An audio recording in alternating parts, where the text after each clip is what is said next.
Tonight, as you close your eyes, you'll discover the ancient secret that Zen masters have used for centuries to find deep, unshakable peace, even during life's greatest challenges. This isn't just another meditation.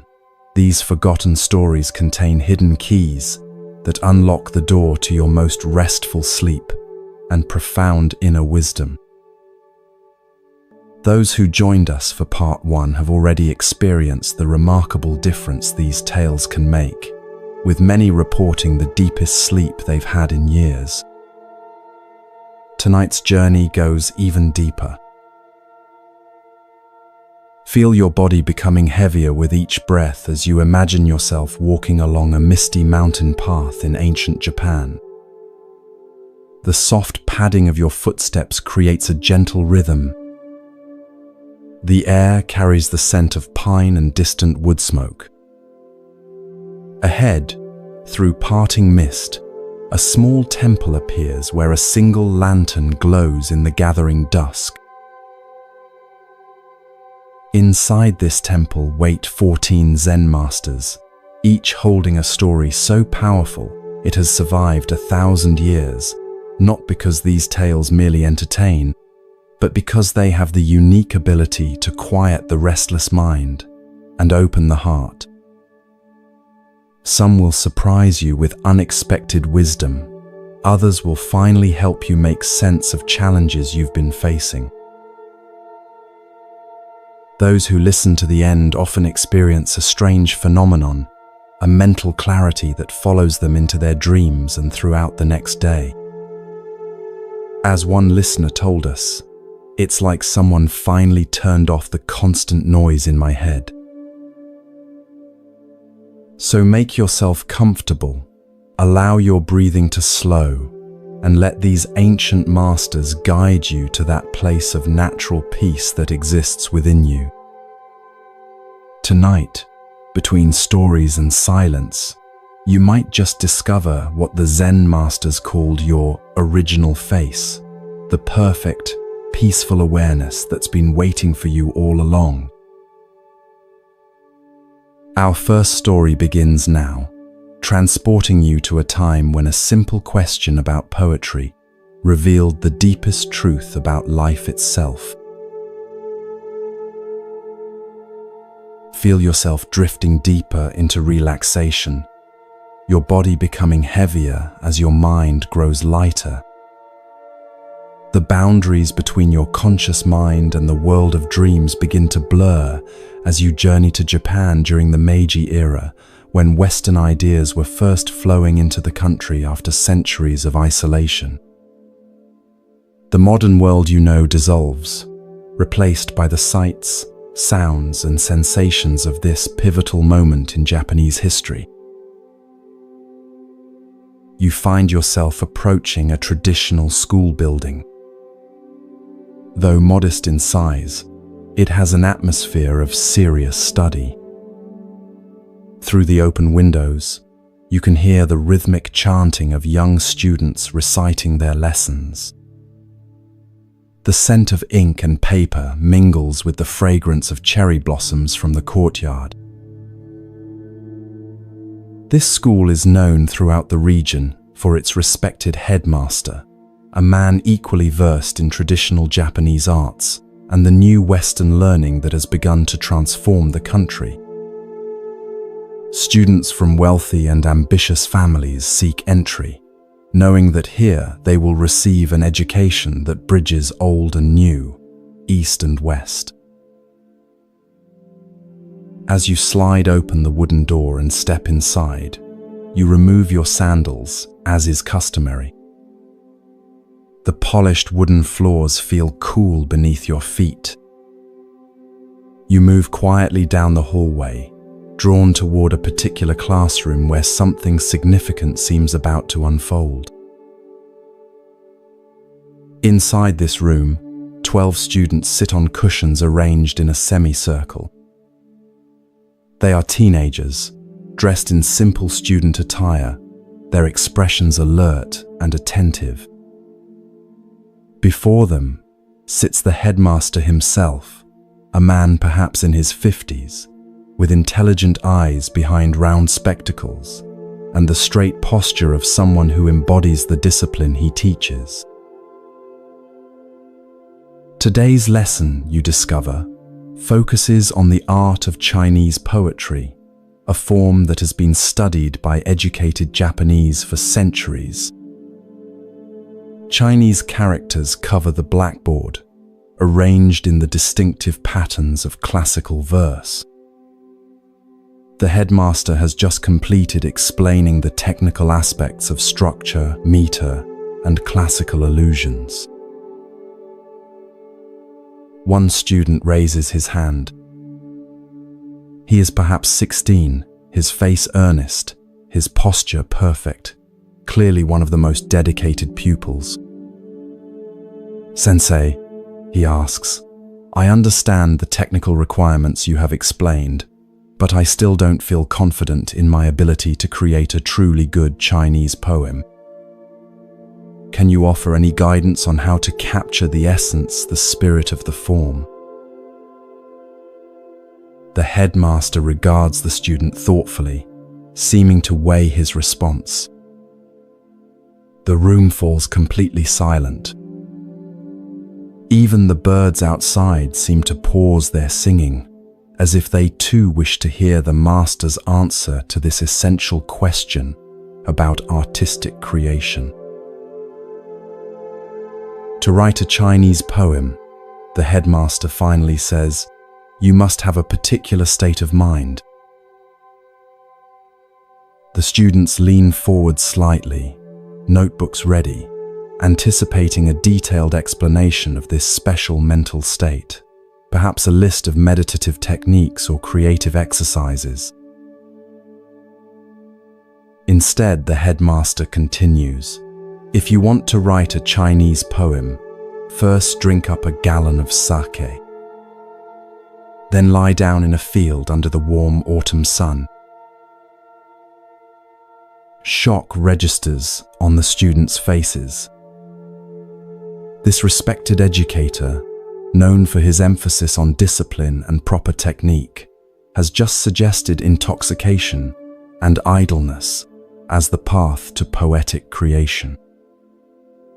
Several exchange confused glances, wondering if this is some sort of test or joke. The earnest student who asked the question appears particularly bewildered. But sensei, he ventures hesitantly, wouldn't such behavior be considered improper?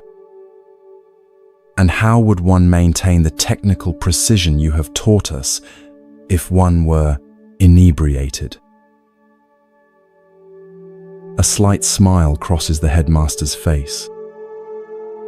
The technical aspects I have taught you are merely the vessel, he explains. They are necessary but not sufficient. True poetry emerges when the boundaries of the calculating mind dissolve, when the artificial separation between the poet and the world falls away. The sake and sunshine are not literal prescriptions but pointers to a state of natural awareness, unclouded by excessive thinking. He pauses, noting the continuing confusion on some faces, then continues more directly. Let me ask you this. When the cherry trees blossom in spring, do they consult a manual on how to arrange their petals?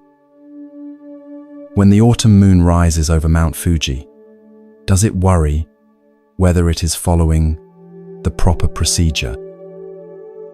Yet these natural phenomena inspire our greatest poetry precisely because they express their nature completely, without self-consciousness or striving.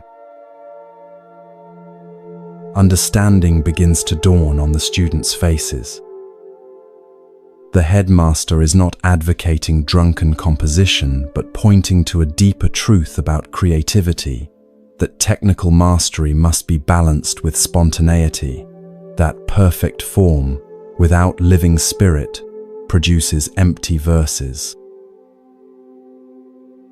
Practice your forms diligently, the headmaster concludes. Master the techniques I teach you. But remember that the greatest Chinese poems were written by those who could embody both discipline and freedom, who knew the rules so well they could transcend them, who experienced the world directly rather than merely thinking about it. When form and spontaneity become one, true poetry emerges, whether you're writing Chinese verses or living your daily life.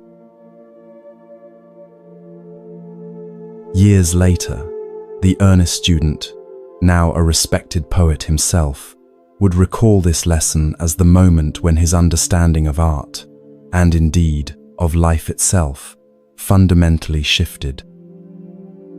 The headmaster's seemingly outrageous suggestion contained a truth that transcended the specific context of Chinese poetry, that technical perfection without direct, unmediated experience produces work that may be correct, but lacks the living spark that touches the human heart.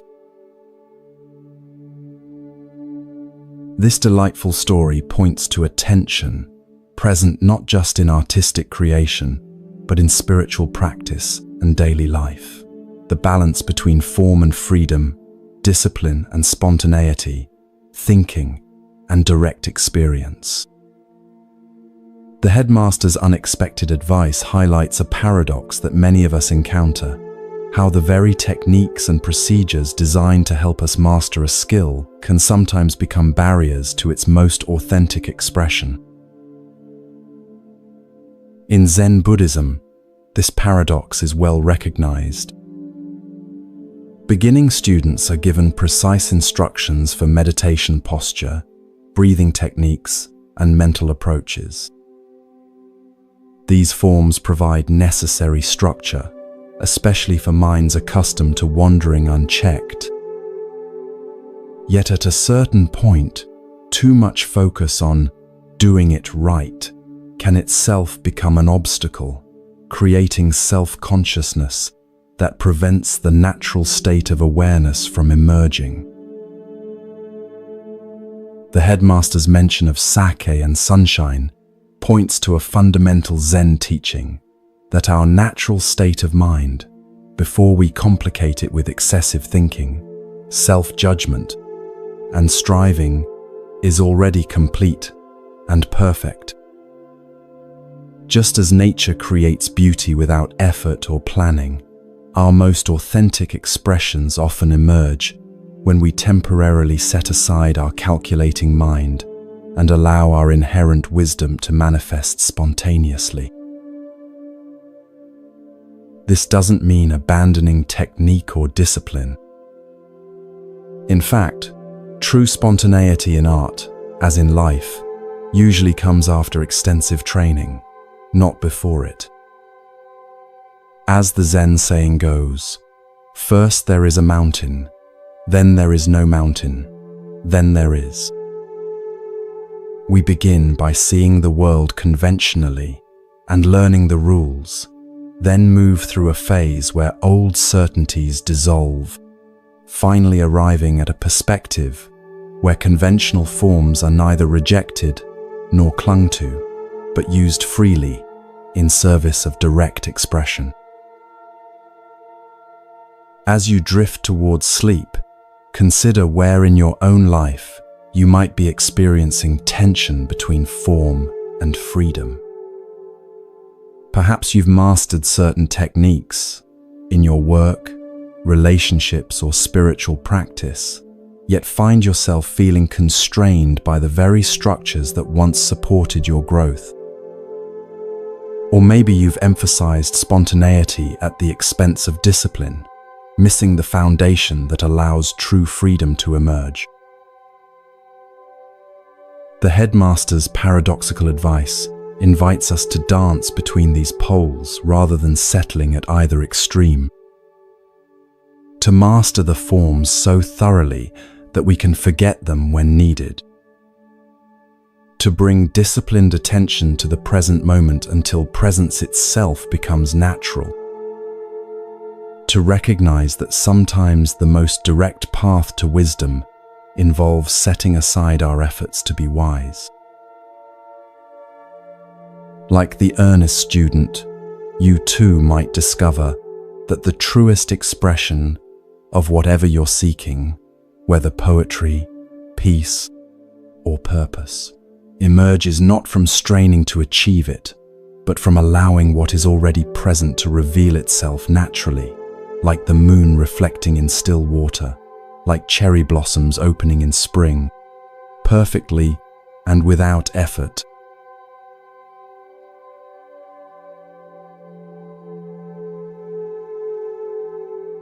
Feel your body becoming heavier now, melting into your mattress as we travel together to medieval Japan.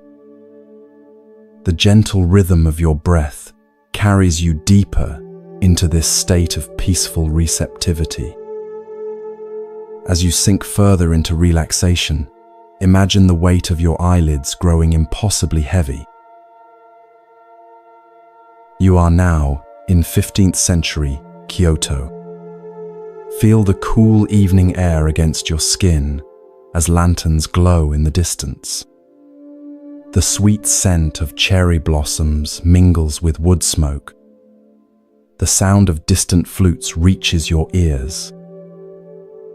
You find yourself approaching an elegant mansion where servants hurry about, preparing for an important gathering.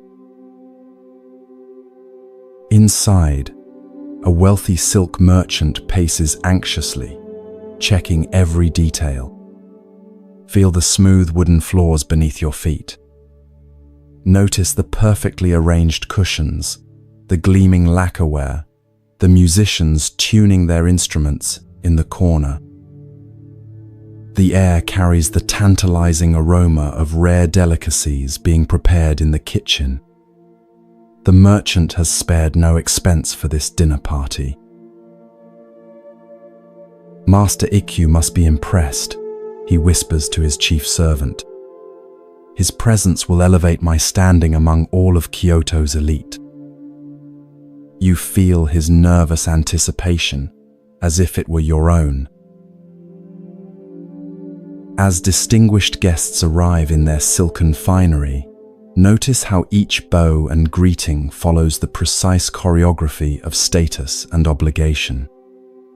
The conversations, political alliances, business ventures, carefully disguised rivalries create a tapestry of social positioning. Yet beneath this refined surface, you sense an undercurrent of tension, of hidden calculations and silent judgments. Suddenly, the atmosphere shifts. A figure appears at the entrance, wild-haired, dressed in simple worn robes, carrying only a wooden begging bowl. His eyes seem to look through rather than at people. This is Ikkyu, the unconventional Zen master known throughout Japan for his unpredictable wisdom. Feel the merchant's nervous relief as he hurries forward, bowing too deeply. Master Ikkyu, what an honor to welcome you to my humble home. The word humble catches in his throat as he gestures toward the obvious opulence surrounding them. Ikkyu simply nods and follows him inside. Notice the immediate hush that falls over the gathering. Experience through your own senses how the carefully cultivated social atmosphere gives way to genuine curiosity. The wild-haired monk sits cross-legged at the place of honor, a slight smile playing at the corners of his mouth. The conversations gradually resume around him, growing louder as servants bring dish after exquisite dish. Listen to the delicate clink of ceramic, the murmur of voices, the occasional burst of carefully measured laughter. Feel the merchant's growing unease as Ikkyu eats modestly, neither praising nor criticizing the lavish food.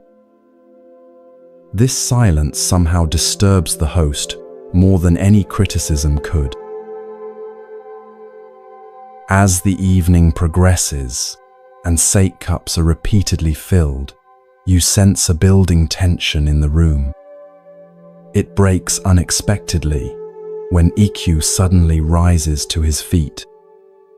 Feel the immediate attention his movement commands.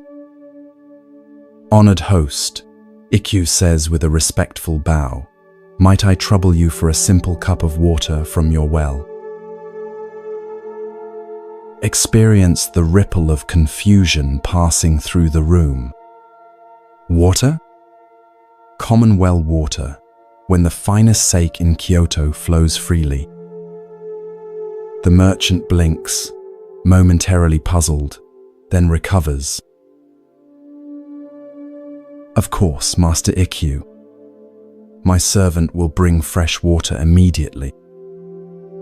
"I would prefer to draw it myself," Ikkyu replies, his voice gentle but firm. "If you would show me to your well." Follow them now as curiosity draws several guests into the garden. Feel the immediate relief of cool night air after the warmth of the crowded room. Above, the full moon hangs like a perfect silver coin. Its light washes everything in ethereal clarity: the carefully tended pines, the stone lanterns, the moss-covered ground. In one corner stands a simple stone well. Approach it with Ikkyu and the others. Feel the cool, rough stone beneath your fingers as you join them in leaning forward to peer into its depths. Far below, the dark water holds a perfect reflection of the moon, complete despite the well's narrow opening. Watch as Ikkyu reaches for the wooden bucket and rope. The creak of the pulley cuts through the night, somehow both ordinary and profound. When the bucket reaches the water, disturbing the moon's reflection, Ikkyu pauses. "Look," he says simply. "What do you see?" The moon reflected on the water offers one guest. Yes, the full moon, perfectly captured, adds another. Feel Ikkyu's presence, calm, attentive, fully embodied, as he nods and speaks. The moon travels thousands of miles through the heavens. Yet its reflection rests perfectly within this humble well, undisturbed, until the water is troubled. His voice carries easily in the night air. The water reflects the moon no differently than the emperor's garden lake. The moon shows no preference. It illuminates mansions and hovels with the same light. Watch as he draws up the bucket and drinks deeply. The sound of his swallowing seems somehow significant in the expectant silence. "Delicious," he sighs, "more refreshing than any sake."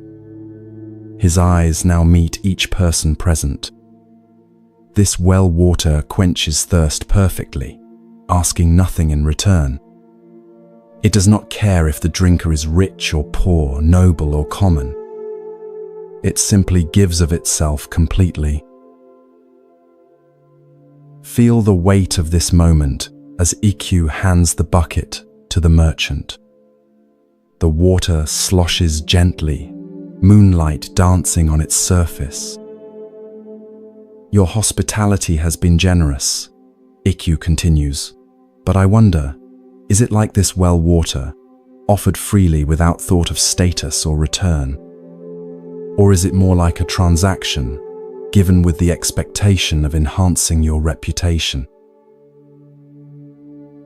You sense the merchant's sudden discomfort.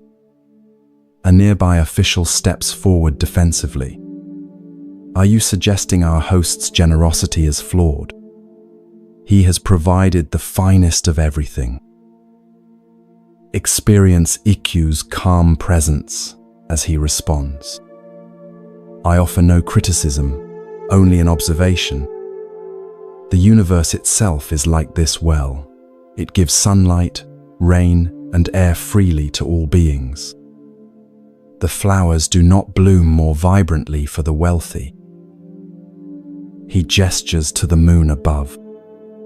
True generosity, like true wisdom, makes no distinctions and expects nothing in return. Feel the profound shift as understanding dawns on the merchant's face. His laughter bubbles up, not the careful social chuckle of before, but something genuine and liberating. You are right, Master Ikkyu.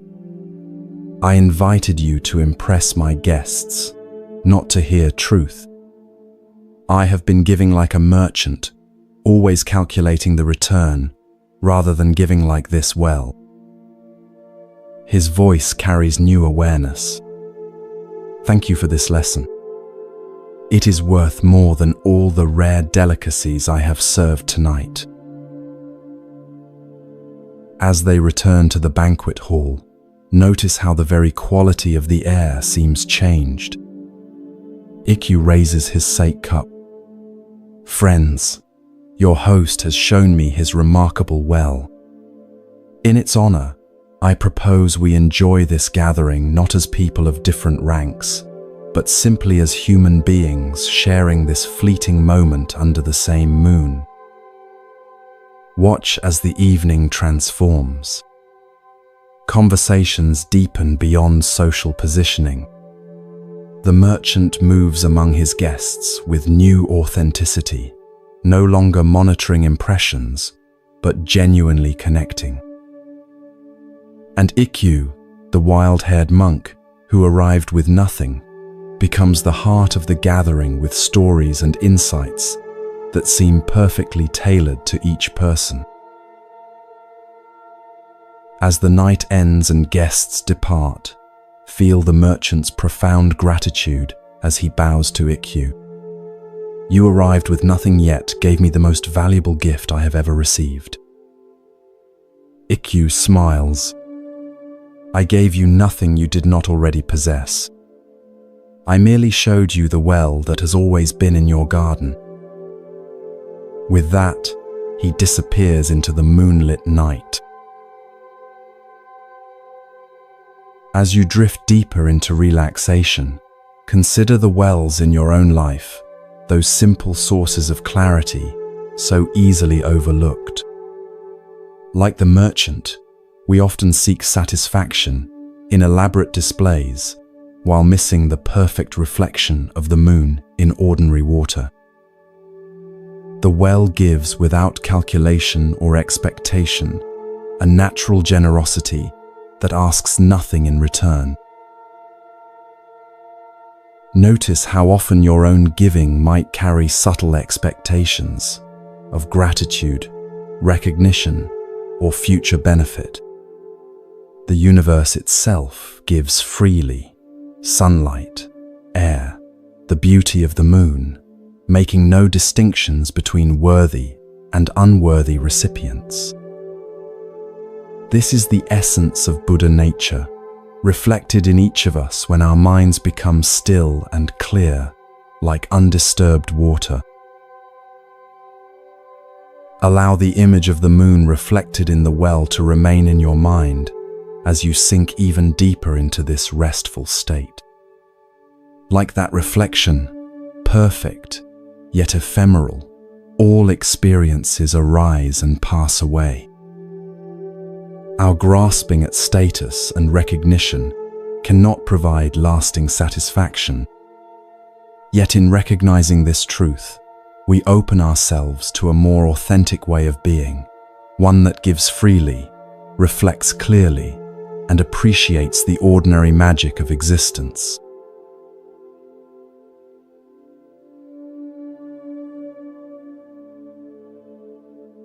Your eyelids grow heavier as you drift further from daily concerns, your body settling into that perfect stillness where ancient wisdom can reach beyond intellect, into the marrow of experience. Travel with me now through the veils of time to a Japanese countryside school where 3 young monks are about to discover the profound gap between spiritual ambition and authentic insight. Morning sunlight spills across a simple courtyard, turning dew-dampened stones to scattered jewels. The fragrance of plum blossoms mingles with the earthy scent of fresh ink being ground on stone, creating an atmosphere that seems suspended between heaven and earth. Birds call to one another from nearby trees, their songs punctuated by the rhythmic tapping of a wooden mallet striking a meditation bell in the distance. Each sound emerges from silence and returns to silence, a natural demonstration of the teaching that will soon unfold. In the center of this tranquil scene stands a modest school building, not a grand temple or formal monastery, but a place where local children receive education from a teacher who seamlessly integrates academic instruction with spiritual wisdom. The building breathes with age and constancy, its wooden beams darkened by decades of incense smoke, its tatami mats worn smooth by countless small feet, learning to navigate both written characters and life's deeper meanings. On the veranda sits the schoolmaster, a middle-aged man whose unpretentious appearance gives no obvious indication of his profound insight. He wears neither elaborate robes nor religious insignia, just the simple attire of a country teacher. Yet something in his presence suggests uncommon depth, the way he moves with unrushed precision, the quality of attention he brings to each child's efforts, the subtle humor that occasionally lights his eyes when a student discovers something for themselves. His hands, calloused from practical work, yet gentle in guidance, move methodically along a line of calligraphy as he prepares the day's lesson. Around him, younger children practice brush strokes with intense concentration, their small faces serious with effort as they attempt to capture not just the form, but the spirit of each character. Several occasionally glance up from their practice, seeking the teacher's nod of approval or subtle correction. The relationship between master and students feels neither rigidly hierarchical nor carelessly casual, but balanced in that perfect middle ground where true learning thrives. This atmosphere of focused yet relaxed attention gives the scene a quality of timelessness, as if this moment of learning has always existed and will continue long after these particular participants have departed. The peaceful rhythm of the morning shatters as 3 older boys, perhaps 14 or 15 years old, burst into the courtyard, their faces flushed with excitement that seems wildly out of place in this contemplative setting. These are the schoolmaster's senior students, who should have been practicing meditation in the small temple hall attached to the school grounds. Their unexpected return and obvious agitation immediately disrupts the younger children's concentration. Small heads turn from carefully formed characters to witness this unusual interruption, brush strokes forgotten as the drama unfolds. The tallest boy, clearly the unofficial leader of the trio, hurries toward the schoolmaster with barely contained excitement. His bow, normally a gesture of mindful respect, is performed with such hasty impatience that it becomes almost a parody of the form. "Teacher, teacher," he calls, his voice far louder than appropriate for the setting. The most extraordinary thing has happened during our meditation. You won't believe what we experienced.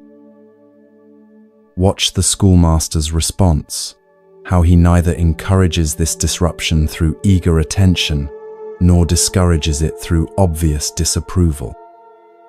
His face registers neither annoyance at the interrupted lesson nor excitement at the boys' news.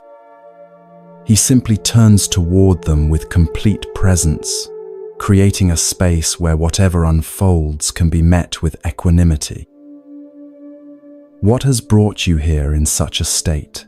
he asks, his voice modulated to gentle the excited energy the boys have introduced into the contemplative morning. The second boy steps forward, words tumbling over each other in his eagerness to share.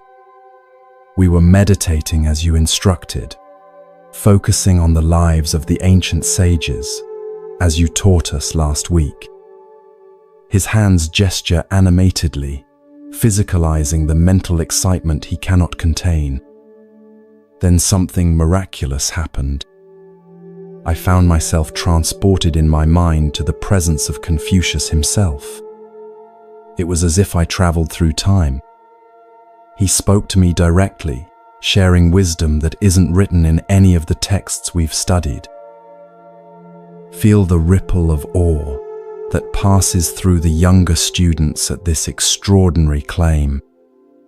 Their brushes lie forgotten as wide eyes move between the breathless storyteller and their teacher, seeking confirmation that such miraculous communication is indeed possible.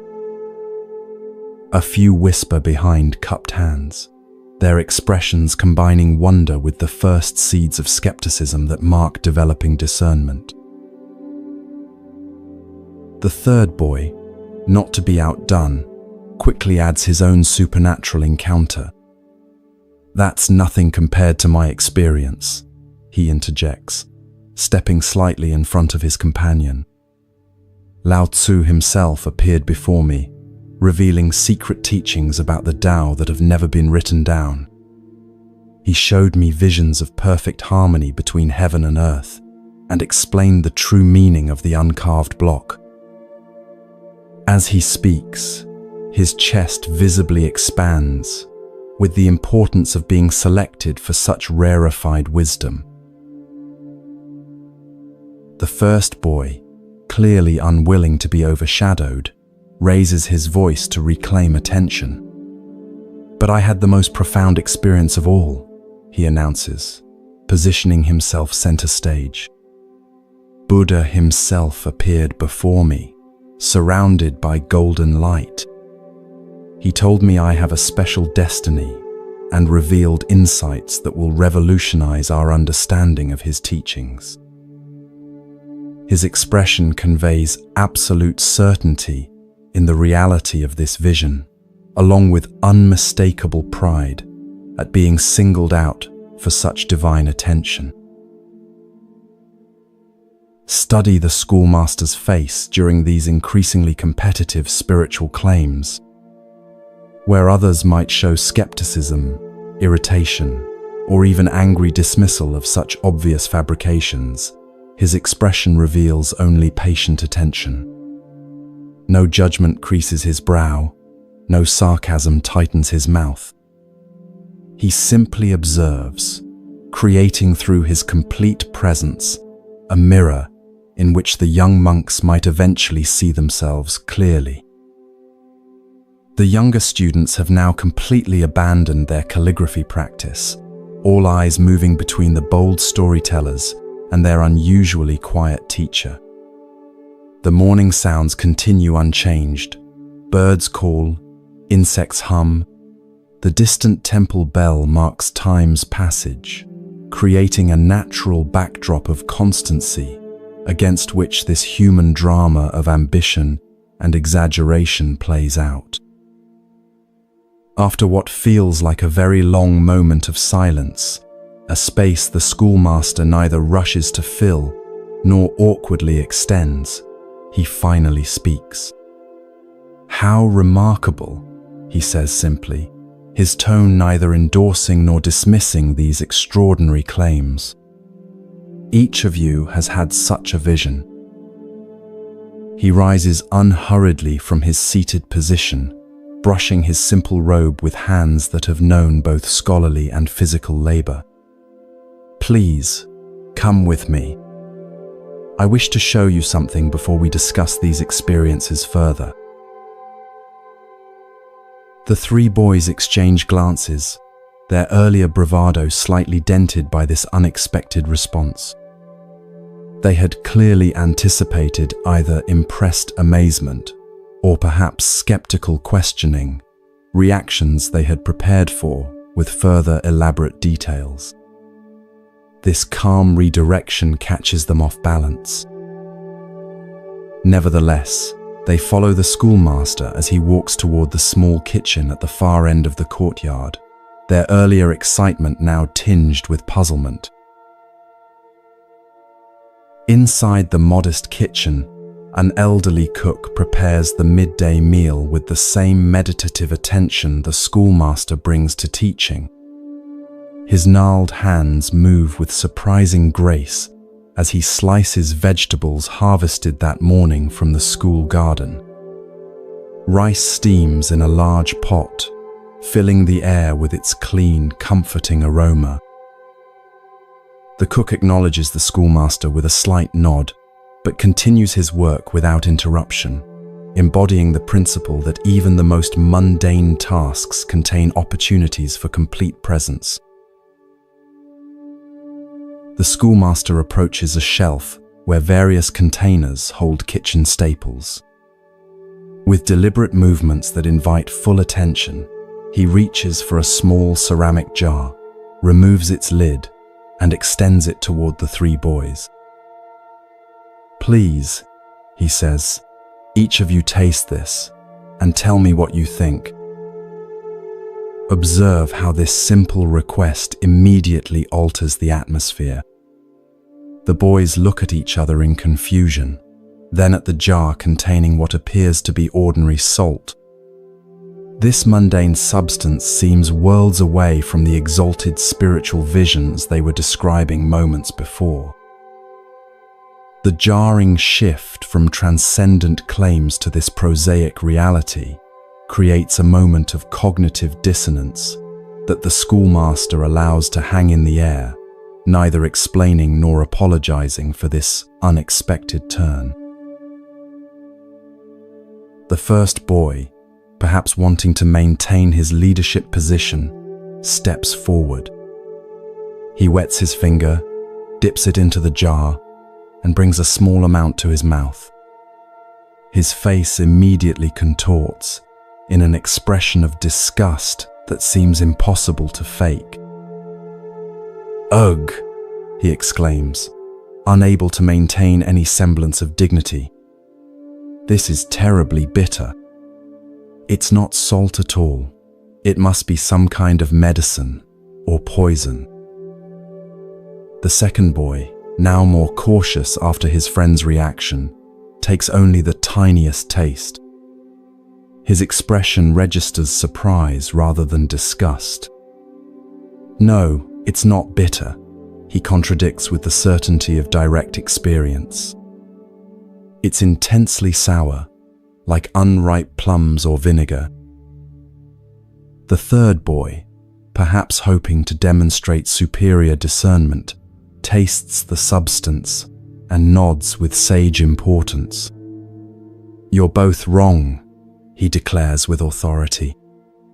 "It's neither bitter nor sour, but unbearably salty, much more concentrated than what we normally use in cooking." Feel the tension building in this simple kitchen as the three boys realize they have given completely contradictory answers about something as basic and verifiable as the taste of a common substance. The elderly cook continues his vegetable preparation, but his movements have slowed, and you sense he is listening carefully to this exchange. The schoolmaster remains silent, his gentle eyes moving from face to face as the boys begin to argue with each other, their former unity in spiritual one-upmanship dissolving into mutual accusations. "How can you possibly say it's sour? Your sense of taste must be completely defective," the first boy insists to the second. "And how could you mistake salt for something bitter?" The third challenges the first, his tone growing increasingly defensive. Listen to how their voices rise, their carefully constructed personas of spiritual advancement crumbling in the face of this simple disagreement about direct sensory experience.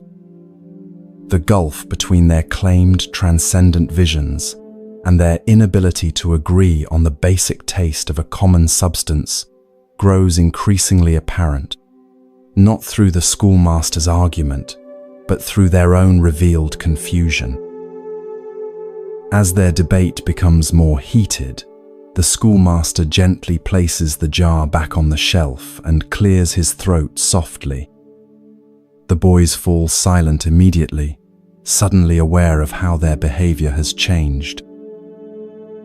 The contrast between their earlier claims of mystical communion with ancient sages and their current bickering over table salt creates a moment of stark revelation that no lecture could have accomplished. "Interesting," says the schoolmaster, his voice neither stern nor mocking but clear as still water. "The three of you cannot agree on the taste of a simple substance that you have all experienced directly, just now, with your own tongues." He allows this observation to settle before continuing. "Yet you expect me to believe that you have each accurately perceived and can now report the exact words and teachings of ancient sages who lived hundreds or thousands of years ago?" The question hangs in the air like incense smoke, not accusatory but revelatory, illuminating without burning. Watch understanding dawn on the boys' faces, like sunrise over distant mountains, gradual yet inevitable. Embarrassment colors their cheeks as they realize the trap they have set for themselves. The first boy looks down at his feet, the second stares at the jar of salt as if seeing it for the first time, and the third begins to stammer an explanation before falling into defeated silence. The elderly cook, without looking up from his vegetable chopping, allows himself the smallest of smiles, not at the boy's discomfort, but at the elegant precision of the teaching unfolding before him. His weathered hands maintain their rhythm, embodying the constancy that comes from decades of practice without pretense. The jar contains ordinary table salt, something you encounter every day, the schoolmaster continues, his tone neither angry nor mocking, but clear as mountain air. Yet pride led each of you to insist on a different experience, rather than simply acknowledging what was actually there. He gestures toward the temple hall, where they should have been meditating. How much more might pride distort your perception of profound spiritual matters? The first boy, gathering his courage, raises his head to meet his teacher's gaze. The defensive pride has drained from his face, replaced by genuine questioning. "We didn't really see the ancient sages, did we?" he asks quietly. "What do you think?" replies the schoolmaster, neither confirming nor denying but returning responsibility for truth to the questioner himself. "We were competing with each other," admits the second boy, insight emerging through the cracks of his collapsed pretense, each telling a more impressive story than the last. The third boy sighs deeply, the sound carrying the release of a burden he hadn't known he was carrying. "We wanted to seem special and wise, but we've proven ourselves to be quite the opposite." The atmosphere in the kitchen transforms. The earlier excitement has been replaced by something more valuable, genuine self-reflection. This shift carries no heaviness of shame, but rather the lightness that comes when pretense is set aside. The schoolmaster's expression softens further, and he places a hand gently on the shoulder of the nearest boy. The beginning of wisdom, he says, is learning when to be silent. He glances at the cook, who nods almost imperceptibly as he continues his work. This good man has worked in this kitchen for 40 years. He knows more about the true taste of salt than any of us, yet he did not interrupt to correct you. The schoolmaster smiles. Sometimes the wisest response is no response at all. He guides the boys back toward the courtyard, where the younger students quickly return their attention to their abandoned calligraphy. This afternoon, the schoolmaster tells the three, you will return to the meditation hall. But this time, instead of seeking visions of ancient sages, perhaps simply count your breaths and notice what is actually present, nothing more, nothing less. His eyes twinkle with gentle humor. I suspect this humbler practice might lead to more authentic wisdom than any impressive vision. The boys bow deeply, this time with genuine respect rather than performance, and walk quietly toward the meditation hall. As they pass the younger students, there is no boasting, no dramatic tales, only the simple dignity of having learned a valuable lesson. The schoolmaster returns to his place on the veranda, watching as his students resume their practice, the peaceful rhythm of the day restored. What makes this teaching so powerful is how it addresses a universal human tendency, our eagerness to claim special understanding or experience, particularly in spiritual matters. The boys' competitive visions represent something we all recognize, the ego's attempt to appropriate spiritual practice as an achievement rather than a path of genuine discovery. We may not claim visitations from ancient sages, but we often seek validation through special experiences, insights, or states that set us apart from ordinary practitioners. The genius of the salt tasting lies in how it grounds abstract spiritual claims in immediate sensory reality. If we cannot accurately perceive and report something as simple as taste, a direct experience available to verification, how much more suspect are our claims about subtle spiritual realities? The schoolmaster doesn't deny the possibility of genuine insight or even mystical experience. He simply reveals how easily pride distorts perception, making reliable discernment impossible. Most powerful of all is the living example of the elderly cook, someone who has worked with salt daily for 40 years, yet felt no need to correct the boys' contradictory assertions. His silence embodies the lesson more eloquently than any words could have done. True knowledge often manifests not as impressive claims, but as the wisdom to remain silent when speech would only serve the ego. He knows salt so intimately that he has nothing to prove about it, a perfect demonstration of the ancient Zen saying, "Those who know do not speak, those who speak do not know." As you drift deeper towards sleep, bring gentle awareness to your own experiences of spiritual ambition. Notice how the mind seeks specialness even on the path of letting go, how easily practice can become another arena for the ego's need for recognition and distinction. Perhaps the deepest practice is not the pursuit of extraordinary experiences, but the cultivation of honest attention to what is actually present, the taste of salt, the feel of breath, the perfect ordinariness that contains all the wisdom we could ever need when perceived without the distorting lens of pride. Like the schoolmaster's salt jar, the simplest experiences offer the most reliable teaching, not because they're spiritually impressive, but precisely because they're not. When we learn to be present with what is directly before us, without embellishment or competition, we discover a silence that speaks more truthfully than any vision, no matter how golden the light that surrounds it.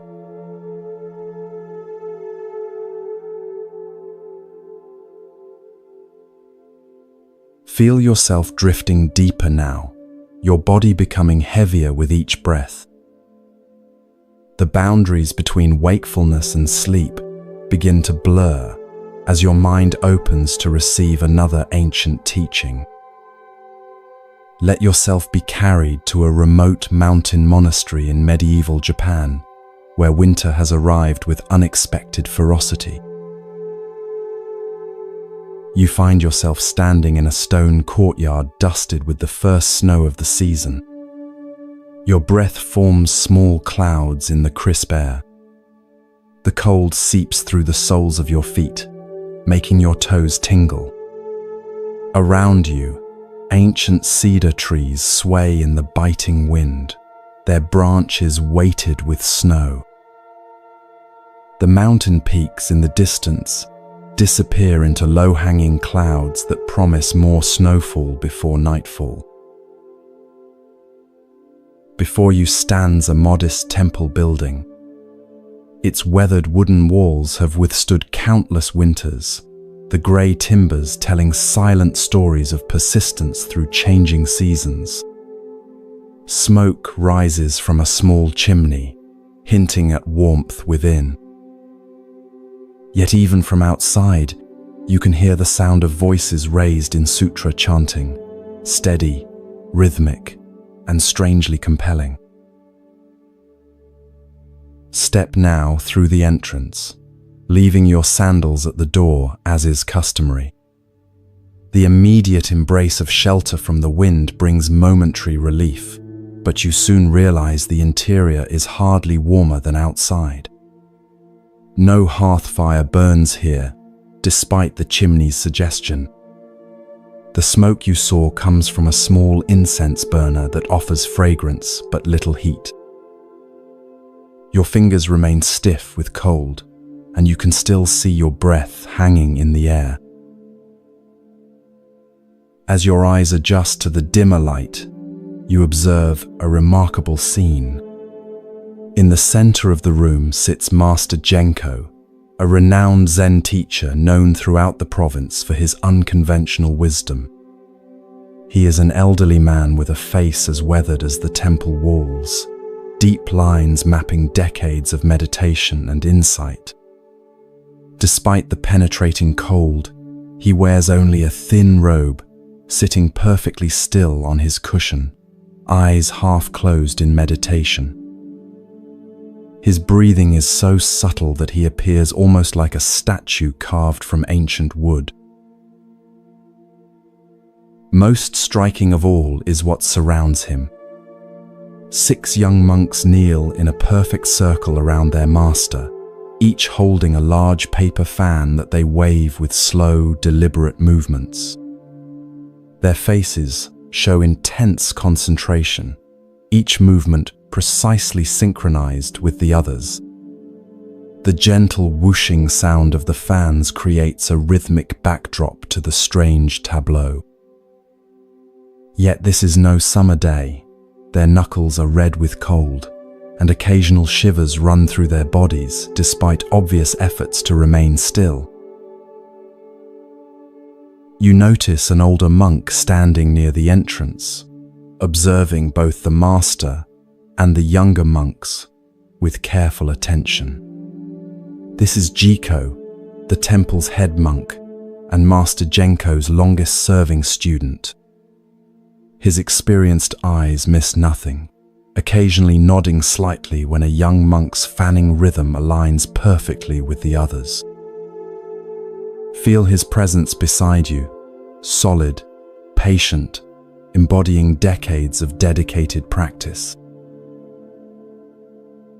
As you watch, the temple door slides open behind you, bringing with it a swirl of snowflakes and bitter wind.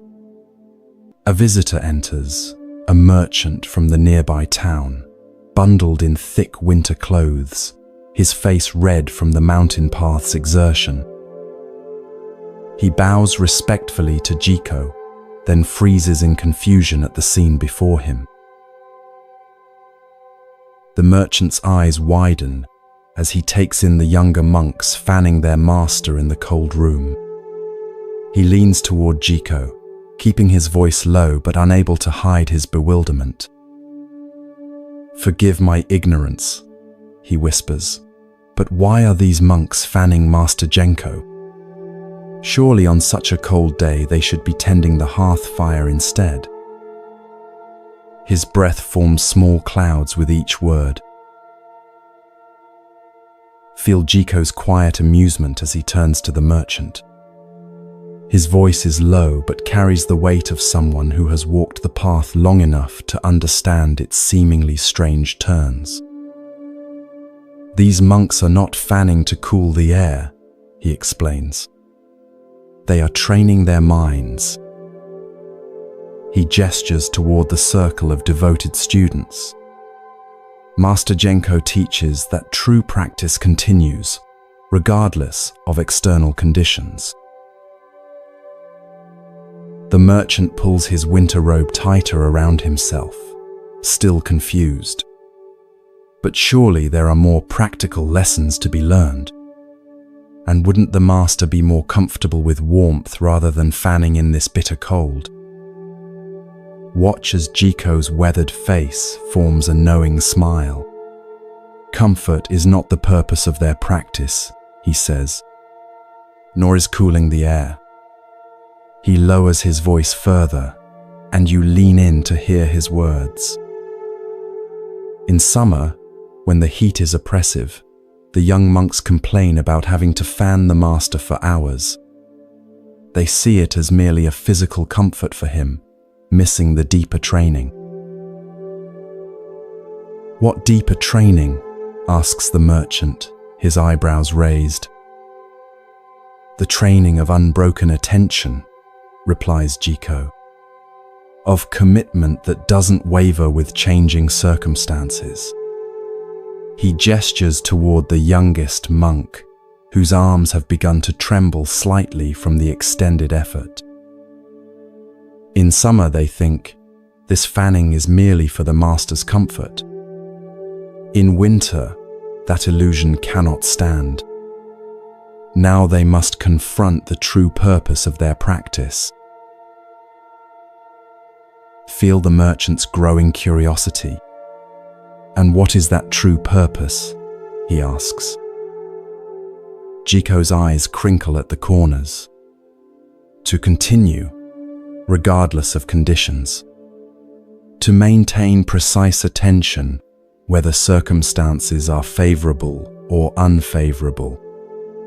He nods toward Master Genko, who remains perfectly still at the center of the fan circle. The master could easily order a fire to be lit. He chooses not to, not from asceticism, but to create this teaching moment. Study the young monks more carefully now. Notice how, despite their discomfort, their movements remain deliberate and mindful. Each sweep of the fan is performed with complete attention, neither hurried to finish the task, nor performed mechanically without presence.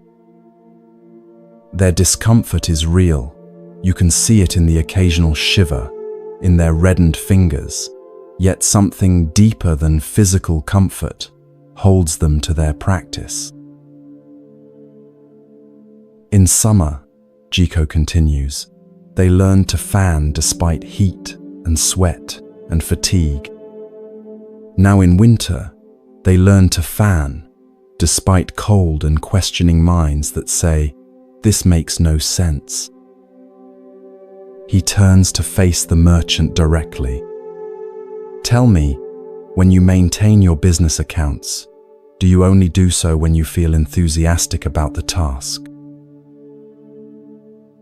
The merchant chuckles softly. "Of course not. The accounts must be maintained regardless of my feelings about the work." "Exactly," says Jiko with an approving nod. "And is it not true that over time, you've developed the ability to bring your full attention to those accounts, even when you'd rather be doing something else. Yes, admits the merchant, though I never thought of it as spiritual training. Feel the warmth of Jiko's smile despite the cold room. All of life can be training if approached with the right mind, he says. These young monks are learning something that will serve them far beyond temple walls. They are discovering that their commitment need not depend on external conditions. He gestures toward the circular pattern of the fanning monks. Look how precisely they maintain the rhythm together. This requires complete presence. There is no room for thoughts about cold or comfort. As if on cue, Master Genko opens his eyes.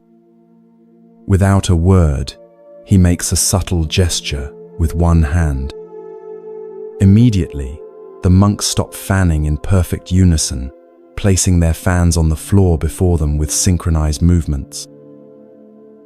The sudden stillness feels profound after the rhythmic fanning.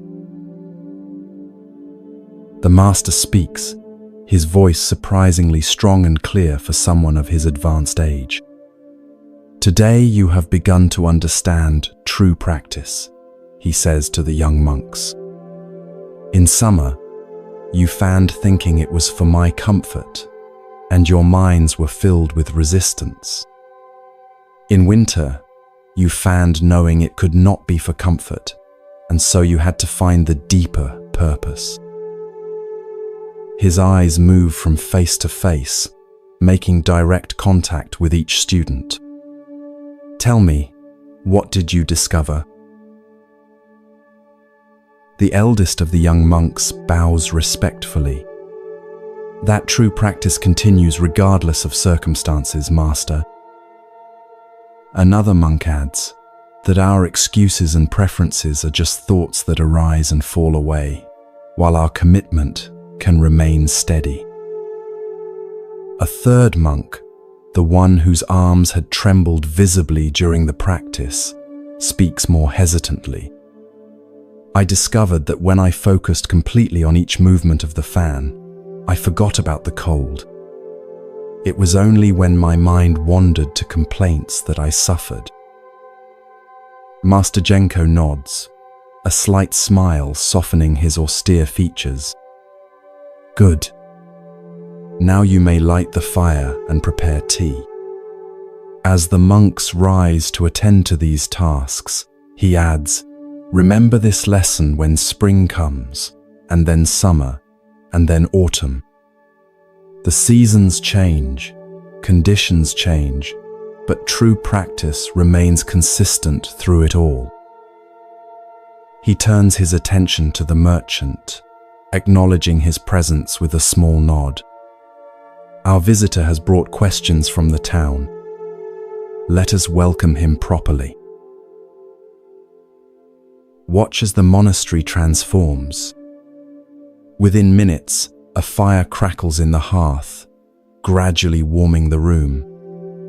The young monks move with the same mindful attention, whether sweeping the floor, stoking the fire, or preparing tea vessels. The earlier discomfort seems forgotten, replaced by focused engagement with each new task. As you observe this scene, consider the lesson hidden within this unusual practice. How often do we allow external conditions to determine our commitment? How frequently do we permit discomfort, inconvenience, or changing circumstances to pull us away from what matters most? These monks have learned that true practice transcends comfort and preference. It continues through heat and cold, through favorable and unfavorable conditions. In your own life, notice the activities you abandon when conditions become challenging. The meditation practice dropped when your schedule gets busy. The creative pursuit set aside when inspiration wanes. the relationship commitment that wavers when conflicts arise. Each represents an opportunity for incessant training, for developing an attention and commitment that transcends changing external circumstances. Like the monks fanning in winter, the deepest growth often comes precisely when conditions seem least favorable. When we continue despite the mind's protests that this makes no sense, we discover a steadiness of purpose that lies beneath the fluctuating surface of preference and comfort. This is the heart of Zen practice, not the pursuit of special experiences, but the cultivation of unwavering presence regardless of what each moment brings. As you drift deeper into relaxation, imagine yourself sitting among those young monks, your own fan moving in perfect rhythm with theirs.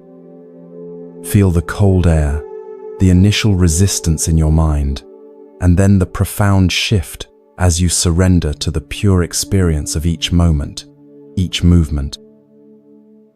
In that surrender, find the freedom that comes not from avoiding discomfort, but from bringing complete presence to whatever arises, pleasant or unpleasant, expected or unexpected, summer heat or winter cold.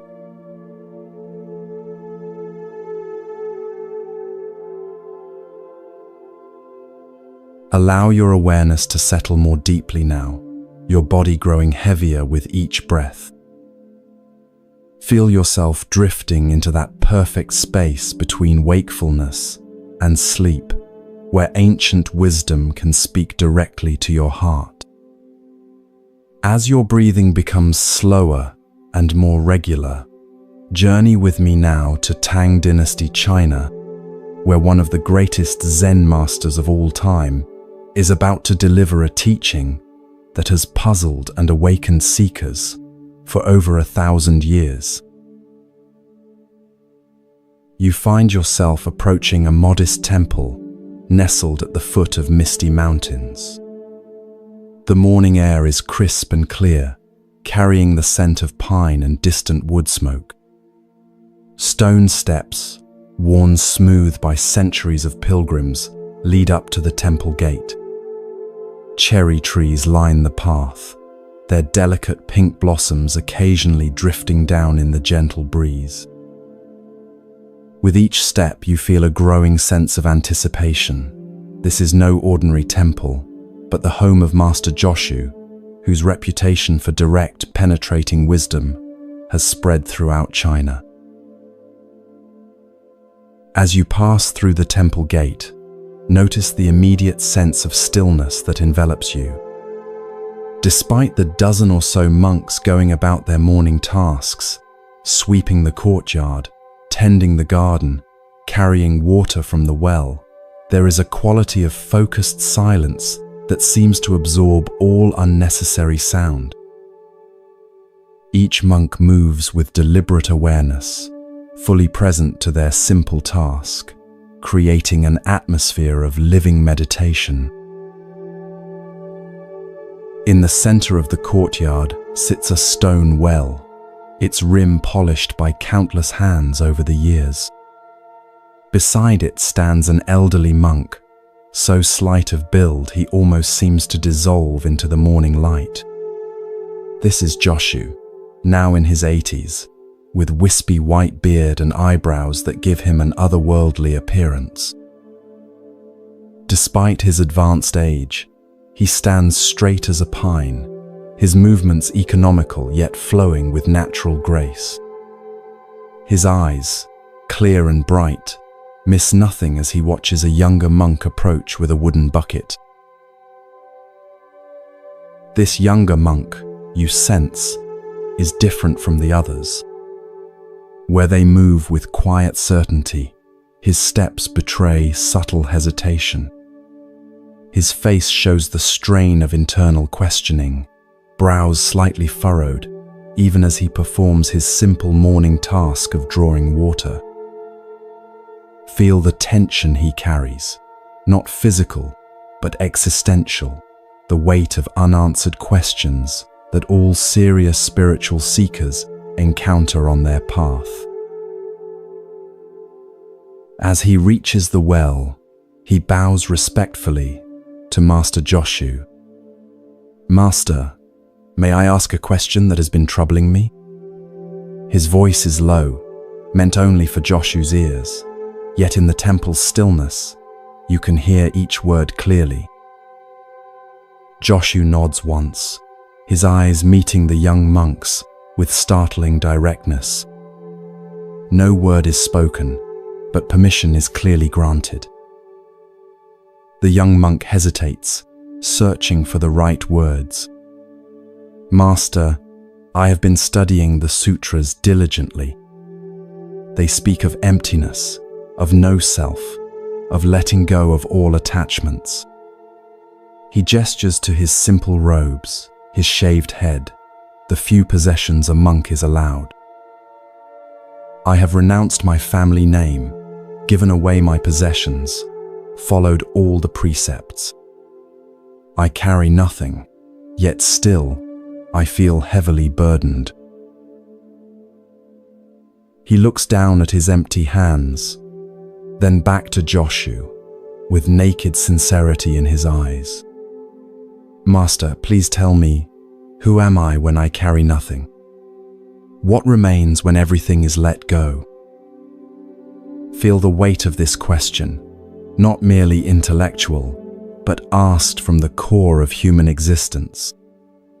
Who are we beneath our names, possessions, roles, and stories? What remains when all else is stripped away?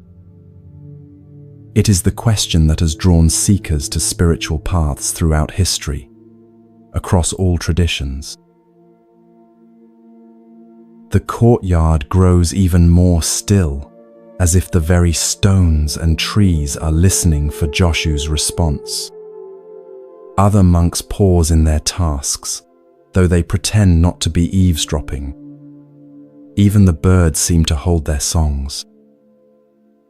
In this pregnant silence, Joshu looks at the young monk with eyes that seem to see through all pretense, all concepts, all the accumulated layers of thinking that separate us from direct experience. "Put it down," Joshu says simply. The young monk looks confused. He turns his empty palms upward. "But Master, I am carrying nothing. What is there to put down?" Joshu's gaze doesn't waver. "Then carry it."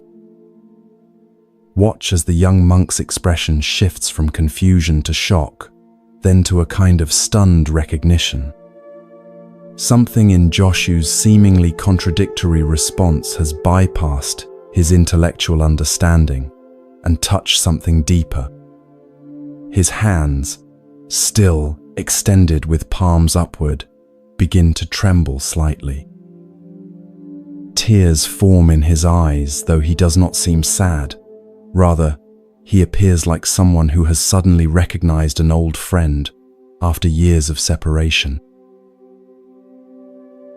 He bows deeply to Joshu, touching his forehead to the ground in profound gratitude. When he rises, his face has changed. The furrow between his brows has smoothed, and his eyes hold a clarity that wasn't there moments before. Without another word, he picks up his bucket, draws water from the well, and continues with his morning duties, yet now his movements flow with a natural ease that mirrors Joshu's own. As the young monk departs, an older monk, who has served as Joshu's attendant for many years, approaches. He too bows respectfully. "Master, forgive my ignorance, but I do not understand the teaching you just gave." The monk was carrying nothing. What did you mean by telling him to put it down, and then to carry it? Feel the gentle amusement in Joshu's expression as he turns to his longtime attendant. He was carrying the heaviest burden of all, Joshu says. The idea of carrying nothing. The attendant's eyes widen slightly as understanding dawns. Ah, I see. He was attached to his detachment. He was proud of his emptiness. Joshu nods, his eyes twinkling. Even nothing, when clung to, becomes something. He runs his hand along the stone rim of the well. When you truly carry nothing, you don't need to think about carrying nothing. When you truly let go, you don't need to congratulate yourself for letting go. He looks up at the cherry blossoms drifting down. The trees don't try to let go of their blossoms. They simply allow the natural unfolding. The attendant monk smiles and bows again. Thank you, Master. Your teaching is as clear as this morning's sky. He hesitates, then adds with a mischievous glint in his eye, but now I find myself proud of understanding. What should I do with this new burden? Joshu laughs, a bright, spontaneous sound that seems to come from his entire being. Put it down, he says. Or carry it. What does it matter? Just don't stand around all day talking about it when there's water to be carried and floors to be swept. With that, he turns and walks toward the meditation hall, still chuckling to himself. As you observe this scene, feel the profound teaching hidden within this seemingly simple exchange. How often do we take pride in our spiritual accomplishments? How subtly we cling to our ideas of non-attachment, our concepts of emptiness, our identity as someone who has let go. Yet these very notions become new burdens, new forms of carrying, new ways of solidifying a sense of self, the very thing we were trying to release. Joshu's brilliance lies in exposing this deep paradox with just 4 words: put it down, and then carry it. With this seemingly contradictory instruction, he cuts through the young monk's conceptual understanding to reveal something more fundamental. When we truly let go, we don't need to think about having let go. When we are genuinely empty, we don't need to cling to our emptiness. We simply live each moment as it comes, carrying what needs to be carried, putting down what needs to be put down, without excessive self-consciousness about the process. In your own life, notice how spiritual concepts and practices can become new forms of baggage. The meditation technique you pride yourself on mastering, the insights you replay in your mind, thinking, I got it. The identity of being mindful or spiritual that you carefully cultivate. Each represents a subtle form of carrying, a new attachment that can be as binding as the worldly attachments you sought to transcend. True freedom, Joshu suggests, isn't found in perfecting emptiness or mastering non-attachment as concepts. It's found in the simple, direct experience of this moment, carrying water when water needs carrying, putting down burdens when they're no longer needed, all without the additional layer of thinking about what you're doing or what it means about you. Like the cherry tree releasing its blossoms without pride or regret, your true nature unfolds most perfectly when you're not standing apart from it, observing and judging. As you continue to relax more deeply, imagine yourself as that young monk standing before Joshu with empty hands yet a burdened mind. Feel what it might be like to suddenly recognize that even your cherished spiritual understanding, your ideas about emptiness, your concept of having let go, has become something you're carrying. And in that recognition, experience the possibility of a deeper letting go, not as a new accomplishment to be proud of, but as the natural unfolding of who you already are, like blossoms falling when their time has come.